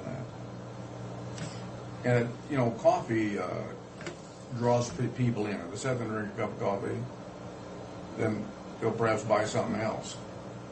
But if you go up and pay $1 and there's no refill or anything, that's an irritant. Well, we talked about that too when we were at least if you got one refill for $1. But it's $1, and those kids standing up there, that's it. And they're nice kids, but and they're just there on a part-time basis and don't want to keep their job. And you see that on so many places, but I think that needs to be looked at because it's an important issue, and it's an important thing to a lot of the adults that are there. We'll just bring it back, what we talked about. Okay. It just slipped through the cracks, because like we talked about it a month or so ago, and it's just, we just haven't got it done yet. Sounds good. Okay, Well, what then also on the aging Yeah. detail, is the Tri-City Hispanic Chamber paying payments? we actually did get a payment from them.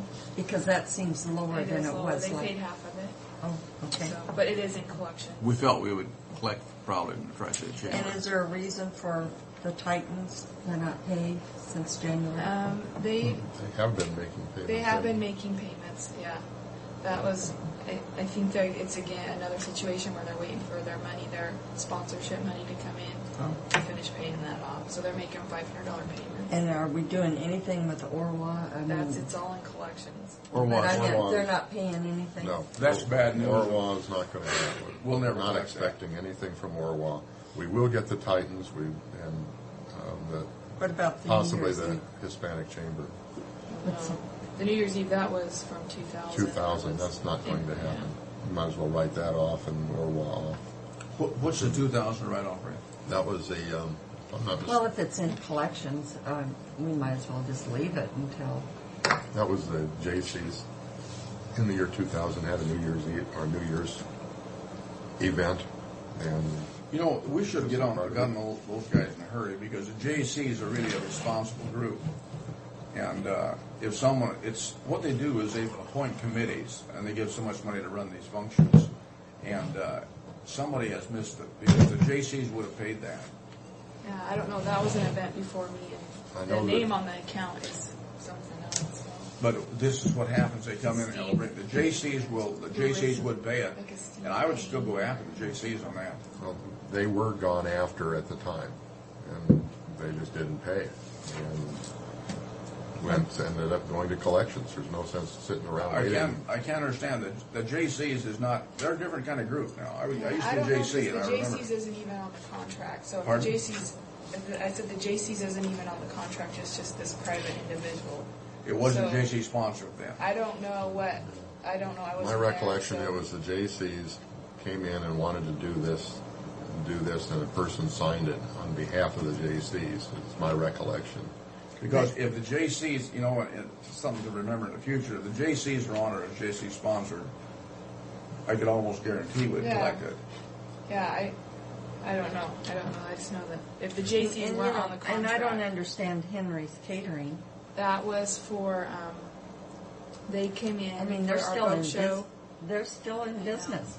I know. And I've I- talked to them several times, and they tell me the payment's in the mail, and I've never gotten it. I finally just sent them to collections too, because It's in the And Sundance Grill. it's the same thing. They said that they mailed it, and we never got it, and so I sent them to collections, and they can deal with it. That sounds like some of my hay buyers. I had those checks in the mail forever.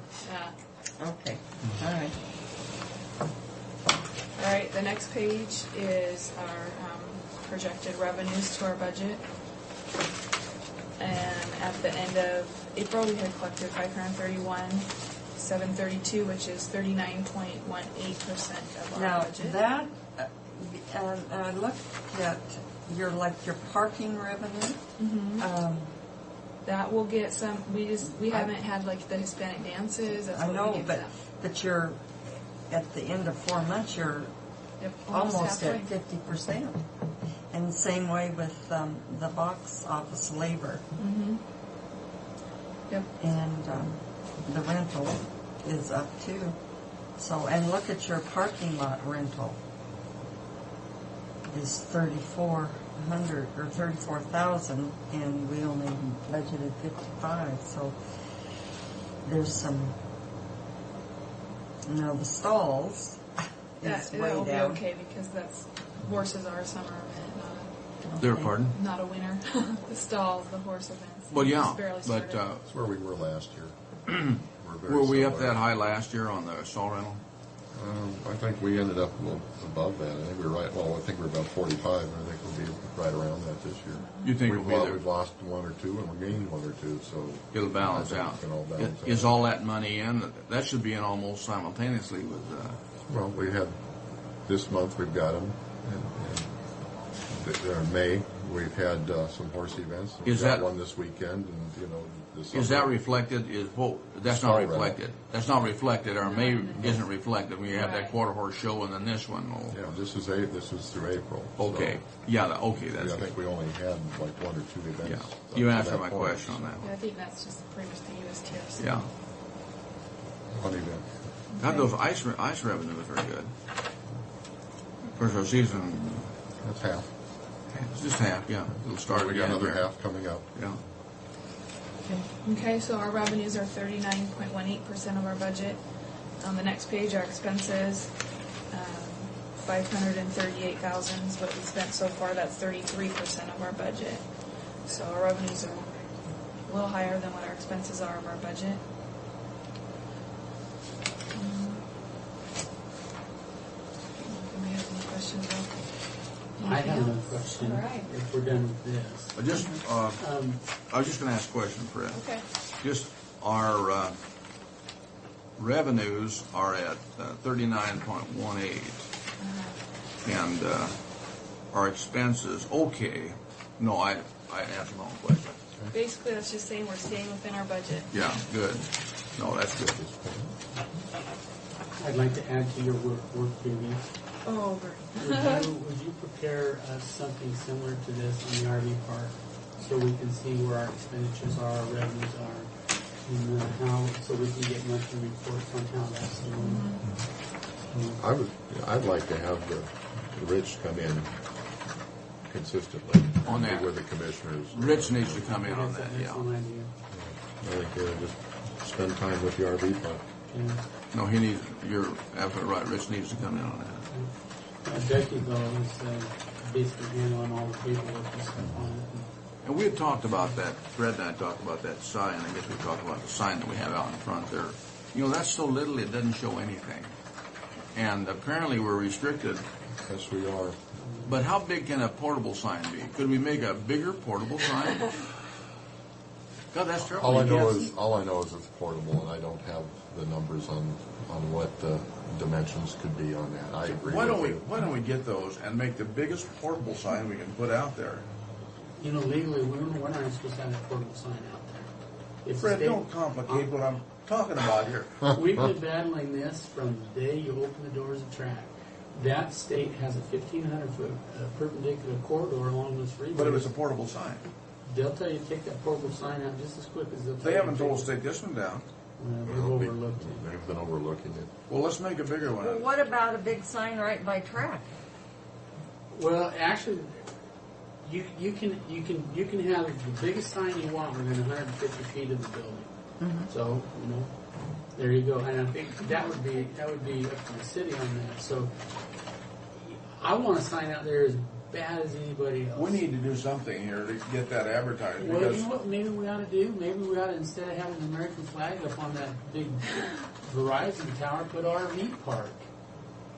That way you see it from both ends. And that's not both ends of necessarily the Tri-Cities. not necessarily a bad idea. Hey, you know, when the auto shows have their auto shows, you know, and they'll run up those balloons, why couldn't we do something like that out there? I think you've got a 125-foot flagpole that's coming in, and you've got a 16 by 36 flag. We ought to just have a big red and white RV park up there. We could put something up there that they could see, and what would be the matter with one of these balloons that we put up? You know, that people can see it from a long ways away. RV park, track. Whatever works, I'm game. I told Rich to get a clown suit and get out on the freeway with his phone. Well, they do that down here at Superloop. Yeah. Open. You know, we might. No, we got to do Switching something that flag out. that people have to know we're there. And Well, we need some Well, look. advertisement in the paper too. And we're going to have that Tri-City Herald. We're going to run a couple of those. You know, Ray came up with a point yesterday about maybe having a third of that with portable or permanent people in there for right now. I don't know. You know, I'm kind of. That's why I asked Becky to start putting budgets together so we can start taking a look at it. And we might want to rethink whether we're just going to have it just strictly for track. I think once people know it's there, it's going to fill up. they just have to know it's there. Let's make a push to get it advertised here, and then we can reevaluate as we go along. We'll definitely do that, get that pushed. Yeah. added, And as we far need it as on the the newspaper. radio and TV. It's too bad we can't get that track auto cam to work down at our RV park, but you can. All you see from that that, angle. that wireless internet Yeah, we'll will go back. down. Can't drop down from that location to see that whole thing. But that whole But facility out there, I really think we need to be looking at putting in full-time or longer-term people, especially in the winter months. We're just not going to, I don't think we're going to get the transient traffic. I drive by that one down the road consistently, and in the winter, I don't see it full. There's a number of open space. It looks good, but it's not packed like it is in the summertime. And if we want to keep that thing with cash flow, I really might think have that to- we're going to need to look at that. we might have to dedicate some spots to cash flow in that thing. I know. You know, if we dedicated some cash flow spots, say, I don't know what it would take, we'd have to look at it and come up with a number. But it's something we may have to look at. I Originally, think we need to push marketing on that Well, as far as we can. push Even if we marketing don't through have- the summer. I concur, but I'm But thinking you in know, terms like of that in the fall, I think we're going to have, because there's a lot of soccer in the fall. But I don't believe that's just going to be on weekends now, and we got 5 days there where we got sitting with nobody. And if you're relying on soccer and hockey and softball and all of that, those are weekends. And too much inventory is sitting vacant during the week. Except, we've got different shows, and I bet you some of those exhibitors will have RVs. With all due respect, Becky and I went through our schedule last year when we were still in very discussion stage and developing budgets, and we went through every single weekend, every single event, the Custer Christmas show, their spring arts and crafts. Went through that whole thing, and what we saw were those holes on the weekdays. Yeah, we might get some on Friday, Saturday, Sunday. We might pick up 10 or 12, 15, 20. Oh gosh, we got how many? 40? Well, almost 50 stalls out there. Just for instance, if we dedicated 10 spots to cash flow, you're looking at $7,500 a month. I got a thought. Why don't we take the known expenses that we have, sewer, water, whatever, electricity, and then we just determine, because we've got to give the city $25 a month whether somebody's using that pad or not. You bet. Figure out what our expenses are For each for pad? each pad. Yeah. Just for sewer, plus you have to pay water on top of it. Yeah, And yeah. you have Well, to pay that's your only if people. you're using the water, though. Right. But you have to The pay water- the city X amount whether you're using that pad or not. Water's metered, Plus but cable, the others you you have to pay pay for the it. cable, whether. Yeah, so if we figure out what our expenses are and divide that through our spots, we might have to have 10 full-time spots there. At least we know we're covering our expenses. You Yes, could throw the management fees in on that too. the absolutely. The 30,000. The management fees need to be in there, whatever's cost to manage it, and those locked-in expenses, we need to cover that. And I think we have to lock in a few spots to do that. We better consider it. Because one other thing I think we need to look at, and I know we've talked about it before, and is having some permanent electrical hookups right next to the pavilion. Not necessarily as complete, but just the electrical next to the pavilion. We've got those 13 out the road, which are great. But another one, just get the electricity up there, boy, people would. We do have, well, we use what we did use prior to the RV park, and I think it was, 13? We still get Is it 13 still? up there? I think we can still get Well, we 13. fill the RV, we can still get 13, but we've been filling the RV park first. So these last couple events, we've been having 3 or 4 or 5 on the pavilion. That's what I was We can thinking, put yeah. in, I think we can put in 13. If we can get 13 up there, however we do it, I mean, I would, if I were coming in, I'd pay for electricity anytime, and I think most people would. No, it's a limited, it's 20 amp, but we can get 20 amps and we can have, I believe it's 13. But I think 13 what Frank's stalls saying on the is way. we want to get full service for electricity permanently, not the portable. I mean, that's something we need to go for, Well, yeah. we They can- just run their in the cords door. in the doors is okay. Under those roll-up doors in the pavilion, there's electric boxes right on the inside of that. We just raise the door, bring the plug in, drop the door. And they're in. And when they're hooking up on the pavilion right now, that's going into tracks money, not RV Parks money. And they're going into the pavilion. But we've been pushing the RV park. Yeah, well, this is good, but it's still a revenue source we need to look at. Right. We need to look at. Okay. Next thing on the agenda is Coyote Ridge Crew. Since this has been an issue since we went to direct supervision. That was back last fall, and we've been studying very extensively the efficiencies of the crews. And this is essentially what we've come up with is we have one crew that is the best that the Coyote Ridge has. That's Crew 10, our original crew. The one we brought in after the fact is not producing to the level of that first crew. For example, when we're cleaning out horse stalls, this is illustrative, but it's pretty much the way it's been working.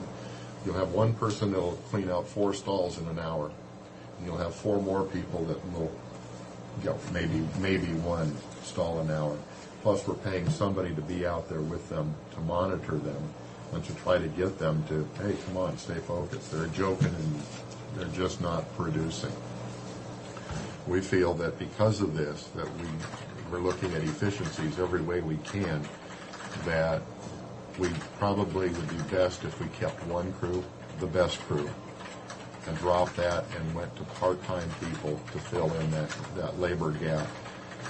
In part because we've got some really good part-time people now. We've been, since January, we've picked up some really good guys. And we think we can accomplish the same tasks and be ready to go make these conversions with one crew and save anywhere between $20,000 and $25,000 than what it would cost us if we had the 2 crews going with the extra people, part-timers we have to babysit them. We have the contract which still is the same contract as we had last year with the Coyote Ridge crew, and they just added 1 more crew onto this same contract. We would be in a position and would like to drop that 1 crew and maintain the best crew. But sign the contract with Coyote Ridge, just as we've done since track started, I believe, and then send them a letter requesting only 1 crew as opposed to the 2 crews. Now, of course, the crews are subject to change on personnel. You're not. They are always rotating by design. Yeah. But for some reason, the Coyote Ridge people have kept Crew 10 as being some of the highest producers of all of those other crews that are out there. And we feel that if we can keep that strongest crew, that we should be in a position to accomplish our tasks. What about supervision? How many supervisors do you have to have when you bring in 8? Well, when we bring in, it depends on the workload. On a given weekend, you've got events in the pavilion, or we've got crews working in the pavilion, on the grounds, in the barns, in the arena, in the expo hall, in the meeting rooms. So when you combine all of these different locations, you've got to have somebody watching them all the time. And we can't have to rely on the guards that come with them. They tell us that they are to be excluded from direct supervision. And counting on that, they will look at them watch after them on occasion. And that's in fact what we've found is that we've been hiring 3 people seems like every single day and you know what our event schedule has been since January. It's been boom, boom, boom. We've been 2, 3, 4 events going on every single weekend, and during the day we're making these conversions, and we've had people scattered all over. And again, it's based on the fact that one crew just is not performing to the level that the first crew did, and we had based our staffing and request for that second crew based on. So if we eliminate 1 crew and then we find that we need a second crew later on, can we disorder them? I believe we will be able to do that occasionally when there is a time for that on occasion. But I think we're looking at developing our part-time people to fill in the slack. Because we think 2 or 3 of our good quality part-time people can accomplish the same as what that second crew was able to accomplish with anywhere from 5 to 8 to 10 people. Again, my only concern on that is that, we need to, again, start pulling these expenditures and revenues together. And if it starts costing us more with part-time people to accomplish what we've done, what we have been doing, then we're going in the wrong way. In the wrong direction. Absolutely. So, I mean, if you... Our study, excuse me, Fred, but our study on that has shown that we feel with the workers that we have right now that we can accomplish the task and the conversions anywhere from $20,000 to $25,000 cheaper by the end of the year. Okay. I mean, if that's what you feel you can do, I support that. I'm not going to I want to argue if you can accomplish that. But my concern is that if it starts costing us more, then we have to make a good decision. That's correct. After probably 2 or 3 months, you'll be able to analyze where we're headed on that. Well, we're going into a slower time, and that will also allow us not to have those guys around and to have the babysitters in there. So I think that this is the appropriate time, and it just coincides with our annual contract with the Ridge. So we're not advocating a change in the contract. We're advocating a change from 2 crews back to the original one. Does the contract say 2 crews? No, it does not. Okay. Well, that's what I was thinking. That's why I They asked. just piggyback on what you're saying. Okay. So Darren has taken a look at that and approved. It's the same contract that we've had for years. It's just that we're looking at changing the arrangement. Okay. I move the approval of Resolution 2004-266 as specified. I'll second the motion. All in favor? Aye. Thank you. Ray, do you need a letter today from the board then asking for 1 crew? We can make that from an administrative standpoint as far as or writing a letter we can write the letter to the Coyote Ridge requesting that we just have 1 crew sent down on a permanent basis. And then make sure you copy. Absolutely. Absolutely.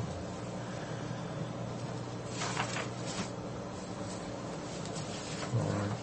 And finally, last week, there was direction given to see what we can do to develop a Christmas program, and I believe we have been successful in that endeavor. If you recall, our Pasco Band Festival was held this past week. I had conversations with Mike Garrett of the Pasco School District, and he was very much open to the suggestion, and he was pretty excited about the possibility of having a community holiday celebration, holiday music celebration in our expo hall.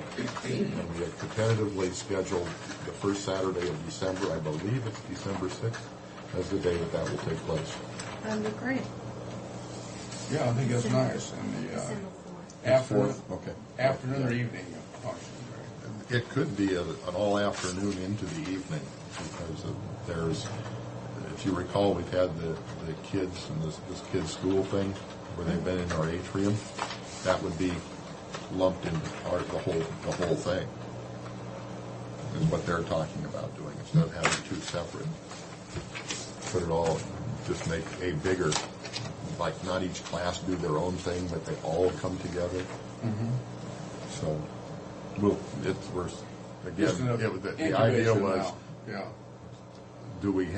can we have one? Yes, I believe we can. We've decided the date, we've decided the location, which is in our expo hall. And as far as we're just brainstorming of how we could program it. Bring it all together. Because this band festival went very nicely. The Pasco High School has the 10th Avenue Singers and the jazz band. So He signed the original one. they all have their own programs too. Thanks. I don't know if it's necessary, They but could take I some signed of their, that one that he their programs initialed. and put it into this. Anyway, we'll be formulating the program itself at a later date. Good. And finally, just as a note, we didn't this past weekend, we didn't have anything going on out at track, and we noticed that there was we came in Monday, that on the planters out front, skateboarders have waxed down the edges where people sit so they can jump up and slide a long way on their skateboard. And we would like to put up some, I'd say dignified but nice signs, small signs, appropriately sized signs, no skateboarding in those front beds, and embed them in concrete so they don't walk away or be thrown away. Do you need a motion? I also move. Okay, I'll second. All in favor? Aye. Okay. I think that's a no-brainer. Just do it. Yeah. But, well, it's you know. it's something different, and we've kept it. I like to keep the track as a community place, but this puts us in a legal liability, and the fact that they've gone to the step of. I mean, it'd be kind of making a mess. what they call an attractive nuisance. Yes. Now, there was something I was going to ask. Oh, how is our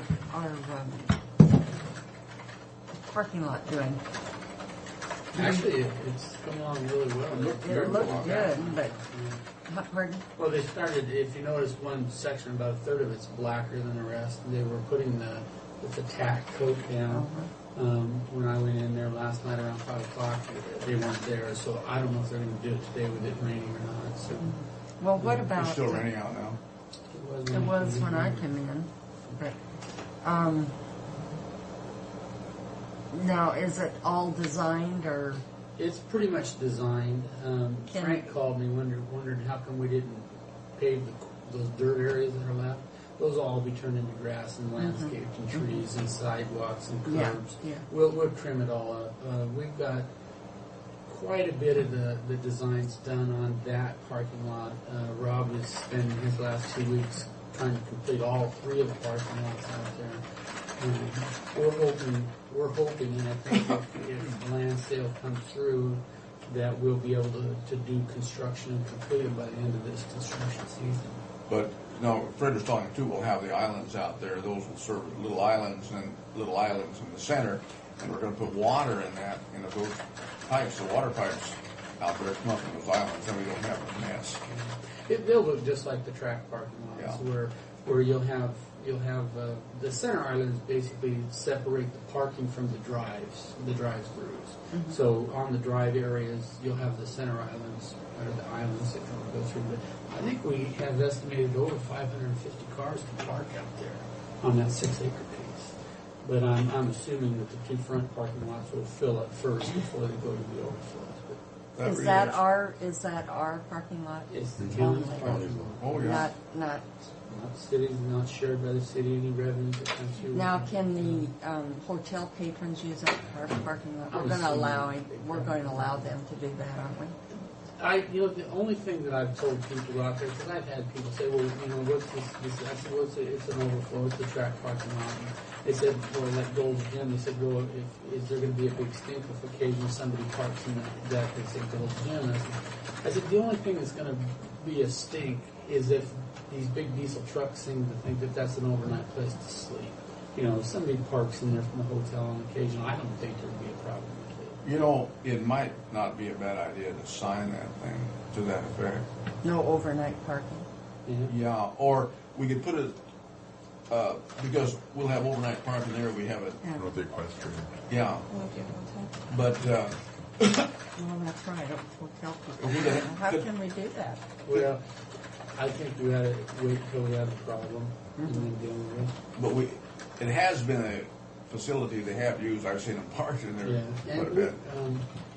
Well, we were going to put those hurricane fences up there, but we started putting them in. It's those. All it is a chain across the entryway. Bollards, whatever you want to call it. I haven't seen any diesels in there for a while. I don't know why. If we blocked one of them off, it would perhaps stop the diesels. Because if the hotel parks over there, so what? Yeah. As long as it doesn't interfere with what we're doing on the track. If that does, we'll have to deal with it, but I don't see an issue with that. Well, my thought is the public, county public, occasional public person wanting to use like softball people want to park in there. That'd be too far away. For the softball? Oh, they can park right next to the complex. Outside, up Yeah. the fence. Oh, you're talking about the Gold's Gym. Well, yeah, but I'm talking about the softball softball complex is right It's next to right it. there too. You'd be just on the outside of the fences Yeah. in one location. Mhm. In a tournament or something, they'll look. I was for thinking of places. soccer. Yeah. Yeah, Because- that'd be too far. Yeah, too far, sorry. But you know what? When we have our county fair over there, that'll be a nice place for parking. Warms my heart. Yeah, if we get Mike Casey on the board, there you go. Yeah. Mike was there, sat in, Mike, Casey, yes. sat in at the advisory board last night, and it appears that he will be the board's choice To take to that. take Les Patterson's Oh. place. Good, that's a good choice. Mike Yes. Casey's a good man. Yeah. Now, he's on the fair board now, too, isn't Yes, he is. So I say, Yeah. Okay. Well, I think we'll get some resistance from the Conyell Junior Livestock Show. Oh, I just threw that out there. I wasn't completely serious, but I wasn't going to rule out the possibility of Franklin County having. Well, fairs. I mean, I don't understand why we couldn't I have. think if you do it earlier in the season, I don't the think July the fair. Connell group wants to move, though. No, but Well, if they we could had still a, do it, They can still do their but issue. see, theirs isn't until September. The So Ben if we Franklin had, fair's the end if of we had August. a early fair, like July, or even end of June, I mean, you'd have to look at the dates with the association. And, yeah, absolutely, so we're not in conflict. Yeah, we don't want to be in conflict or be in competition. Just have our own. Have a Franklin County Fair in Stirred up something June. on that. Well, I'm certainly glad We've you already did. talked about it, right? Well, So, a couple I'm months ago. I'm kind of disillusioned that the way, you know, the sign is over there. Well, it's We would- yeah. Benton County Fairground. Fairgrounds, which to me, it looks like Benton County Fair. But it's just home of the Benton Franklin. It does say that, but Yeah. we would Underneath certainly, it, does it? I Yeah. I would didn't certainly think Yeah, of it that. does, yeah. Fred's comment, I'll tell you that. Huh? We'd certainly welcome Fred's comment, I'll tell you that, because we do it the time of the year, and early event. I think we'd get a lot of interest. Oh, It'd I be very do too. successful. I mean, it'd be it would be so much better than what they have over there. Oh, man. Well, we did an overlay as far as the fairgrounds usable property I versus know. track's usable property. And track has more usable property than the fairground. Carla Malden, she went through her first chemo and Oh, she did. come through it okay. They were really worried that she could even be strong enough to do it. That's no fun. Mm-mm. She can be there a month in the hospital.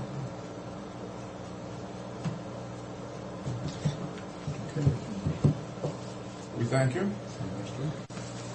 You know, it looks like they're going to be busy this weekend. Ooh, The events that we haven't had, a No rap rest, concert. no rest for the wicked.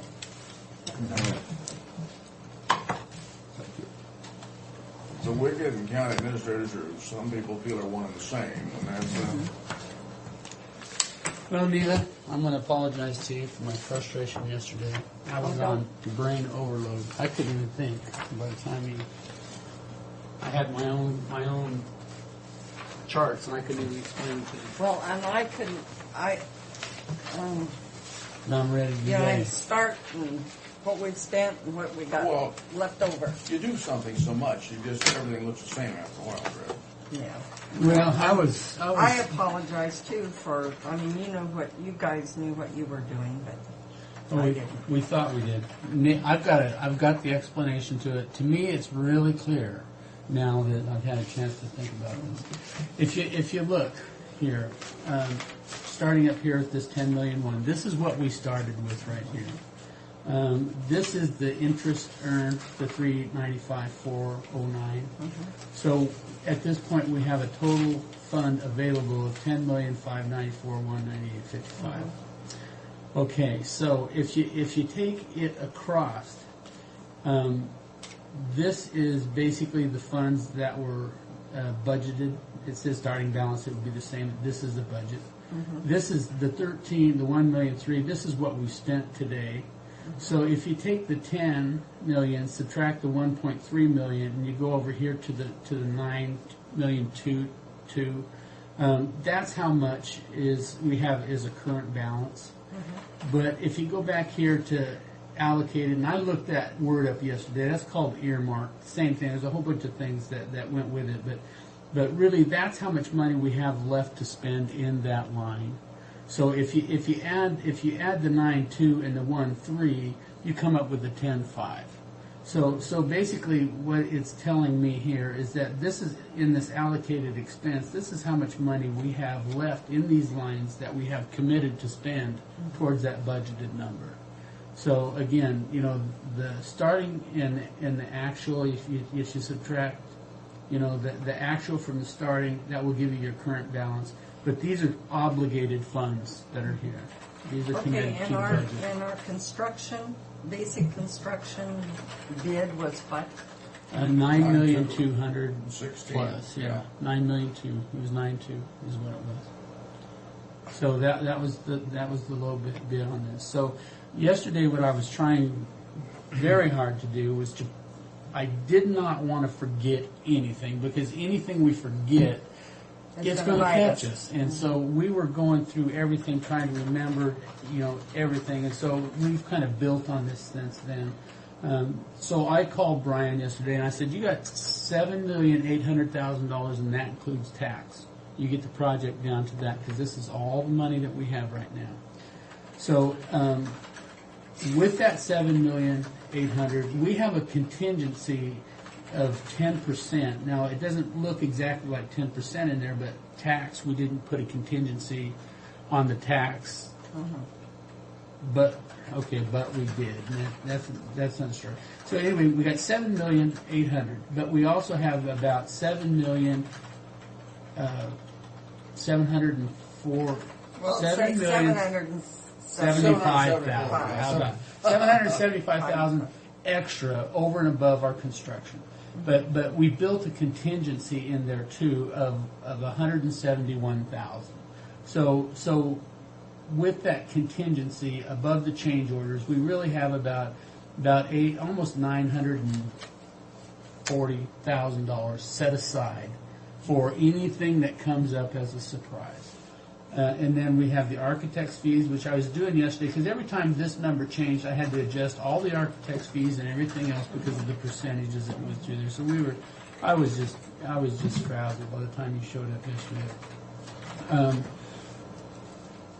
We got it down. This is as close as we could come, and I sent it off to Brian, and I said, "Okay, Brian, this is the deal. You got 7.8." And so he called me back yesterday after I told him the 7.8, and he said, we're $1,200,000 out.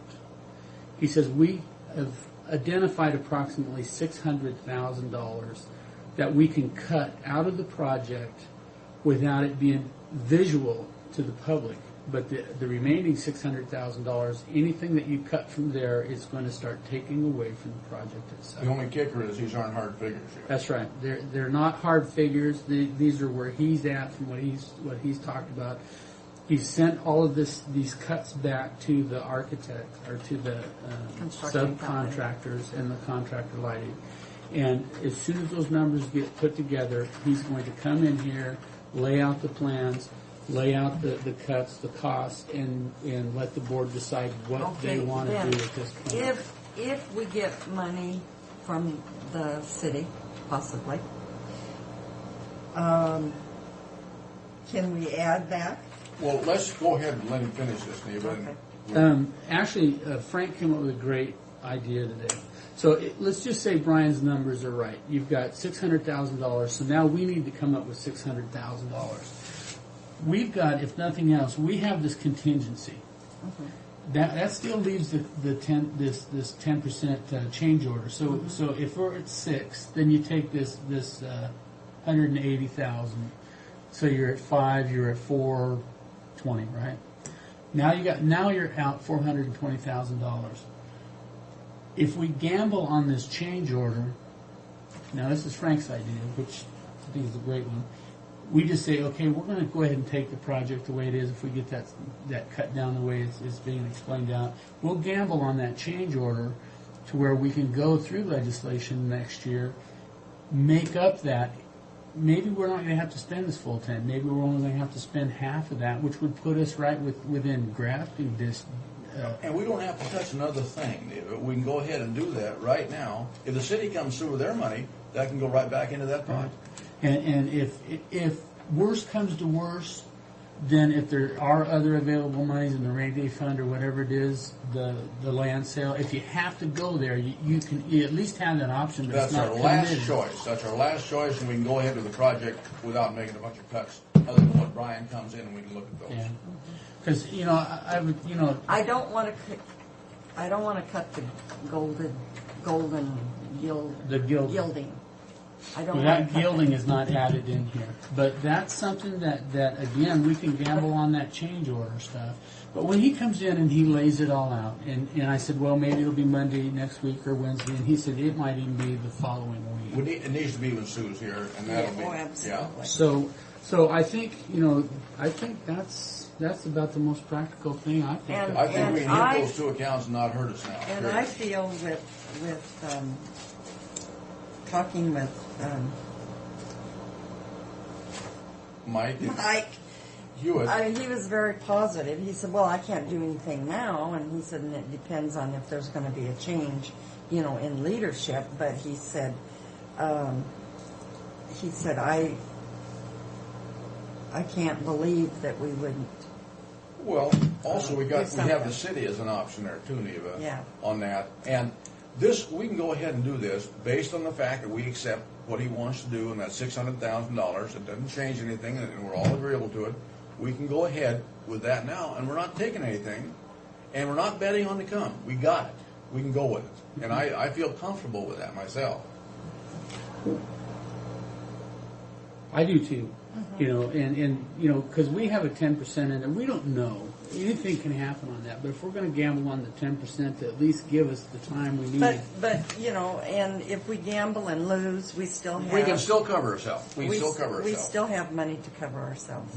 Okay. If worst case comes to pass, we still have the land sale if it goes through, and we can go through with this damn thing and get it on the road. Yes. Okay. Well, I think we need to wait for Sue. Oh yeah, Sue has to come back, so we talked to Brian, and won't make this decision probably until a week from Monday. Yeah, it might be 2 weeks out. We got 23 days to send them a letter that an award letter. We got 30 days, and we're at 22 or 23 days left. No, I personally feel good about that. I feel good about it. I feel we can go with it. Well, I think our land sale money is an insurance policy. It's something to back it up. If worst comes to worst, and we don't have to commit on it now. So I feel pretty comfortable about that too. So I mean, if you feel good about it, then Well, that makes me feel better because I just, and as far as 1 clock versus 3 clocks, that doesn't bother me. And Frank, you need to go by.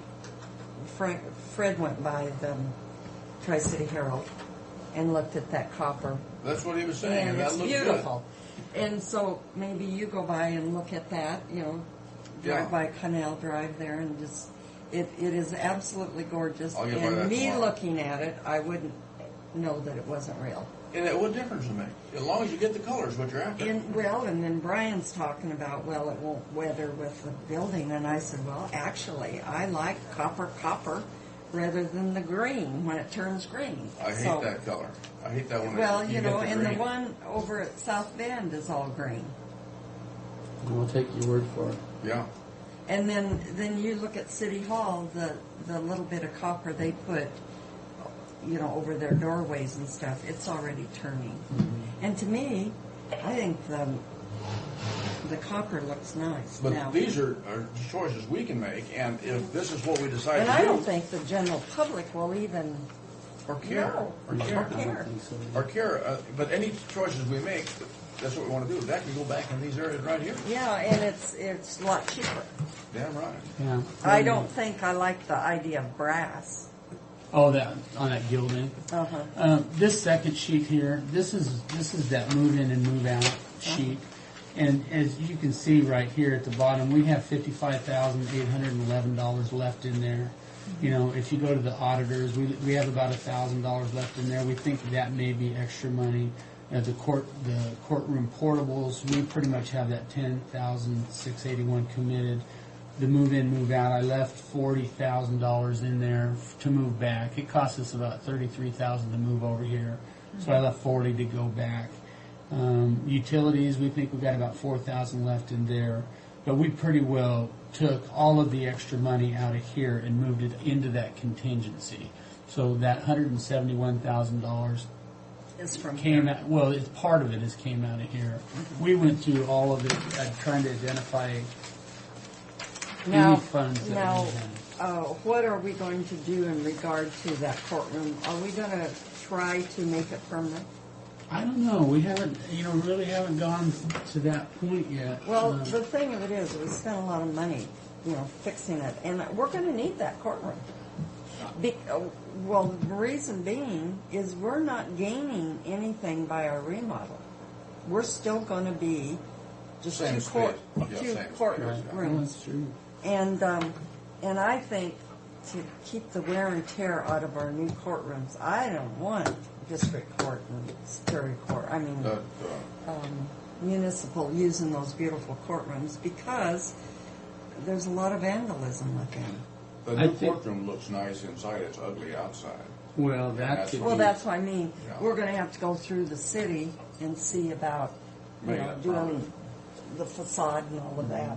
And but that won't cost us any more than it would to cost us to move it. I think you're right. No, it's not going to be cheap to move. And I think the amount. I mean, Clyde said, "Well, if I thought you even considered doing it permanently, I'd have done a better job." And I said, "Clyde, I think it's fine what you've done." Well, I kept telling him, this is poor. This is. Yeah, we're going to throw it away. Yeah. So let's not. But we could always upgrade it later on as it gets messed up.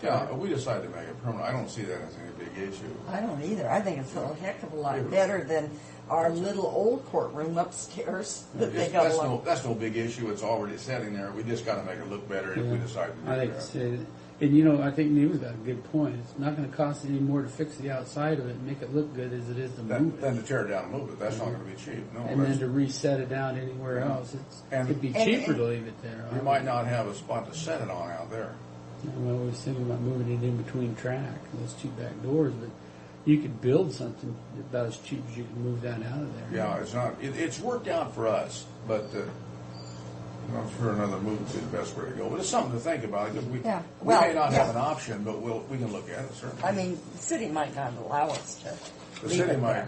I don't know why they would stop it though. I don't think they would. The only thing they'd be concerned about is the exterior appearance. Yeah, we'd make it look as good as the other. And I think the other one looks pretty darn nice. Other one looks nice. Mm-hmm. Other one looks nice. This one looks bad. This one looks terrible right now, but looks nice on the inside. Well, it wouldn't take much to just put a footing on the outside and put the brick up. Mm-hmm. Do the same thing that they did, the stucco, what do they call it? But it's something that Clyde said we would have to do a new sewer line or something. Well, we were looking at running a separate sewer line out anyway from the work release area and tie it directly into the sewer line on 5th Street. So by doing that, we'd have to do that. But I think we could, I don't know what we could do, but we do want to make it separate to do that. Because right now we have it going over into the work release area and then into the corrections facility. So we want to change that to where it all goes out to the other sewer out on 5th Street, so we're not running everything back through the jail because those people are in there flushing blankets and they're doing their thing, and this is just one way of eliminating potential problems. You're not going to have that problem out. Right, and so we've talked about diverting those sewer lines. Well, anyway, I think that's something we need to work on. It's something we can work toward and think about, But the biggest issue outside of money, of course, is getting city approval, but I can't see a problem. I don't think so either. No, because it's inside our campus complex. You just make it look good, Yeah, and, but it looks bad now. Well, you know what we need to do is we need to, if we're going to do that, do the same thing we did on the Workforce Center and take that old brown one from the health department and get rid of it. uh-huh. We need to clear everything out of that thing out there. And sell it to whoever. Well, that's what I wanted to talk to you about, Frank, for tomorrow, the health department.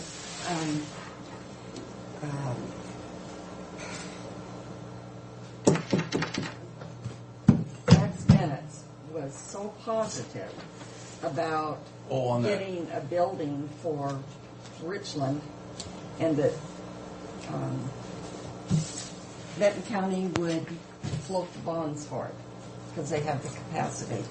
And they made a snide remark about me talking to Claude. Anyway, I said, I don't have any influence over Claude, but he said, no, actually, individually, they had been told, the other two commissioners, and they were in favor of doing something for the health department. However, and I didn't mention anything or put a monkey wrench in anything, but I do know that Benton County has got so much presence with the health department, you know, in Kennewick and Richland and Prosser. And what have we got? This little dabby building. And nothing in Connell. And I talked to Tom Moak after the meeting. I said, you know, I don't want to put a monkey wrench into Richland getting a facility. But I said, the health department needs more of a presence in North County. I said, it's not fair to our residents just come down to this little building. And I said, and if we didn't have La Clinica to take the pressure off, then The clinic is wonderful, I want to tell you. we would really be inundated with. So I just wanted to give heads up for our meeting Thursday, because One thing I was going to mention about our meetings, you know, we always have these meetings and we follow that agenda so close, we never get a chance to discuss anything. And I keep bringing this thing up to Larry. well, it's probably my fault, huh? Well, no, it's on the agenda. We need to have, you know, we've got some concerns. I've got some real pet peeves about restaurants. One of these, and I mentioned it to Larry, about those jelly jars, you know, that people dipping in those things, you know, they're open, and they can dip in them and put them, and then some people will lick them and they go back in there, you know, it's terrible. And then they say they can't do anything about it. You get waitresses, I'm not a kid of that, these long artificial fingernails. Man, that shouldn't be allowed. No. But they do. You'll see them in every restaurant. I haven't seen an open jelly jar that I can. Maybe I'm just not paying attention. Usually it comes out in individual. But they aren't in many places, Fred. They really aren't. But they are down here. At where? You know, I eat there. They've got those things. They come around. They're the open ones. You take the lid off of them, you know, and they got a spoon in them. And I think, oh, gee. They come up and say, "We care for jelly?" And I no, thank you. Yeah, I'm surprised at how far allows that. Really. Me too. That's And it is a good restaurant, but man, that is a bad offense. Yeah, I wouldn't be. Oh God, I wouldn't have jelly there, Fred. Are we adjourned, Madam Chair? Yes. Oh.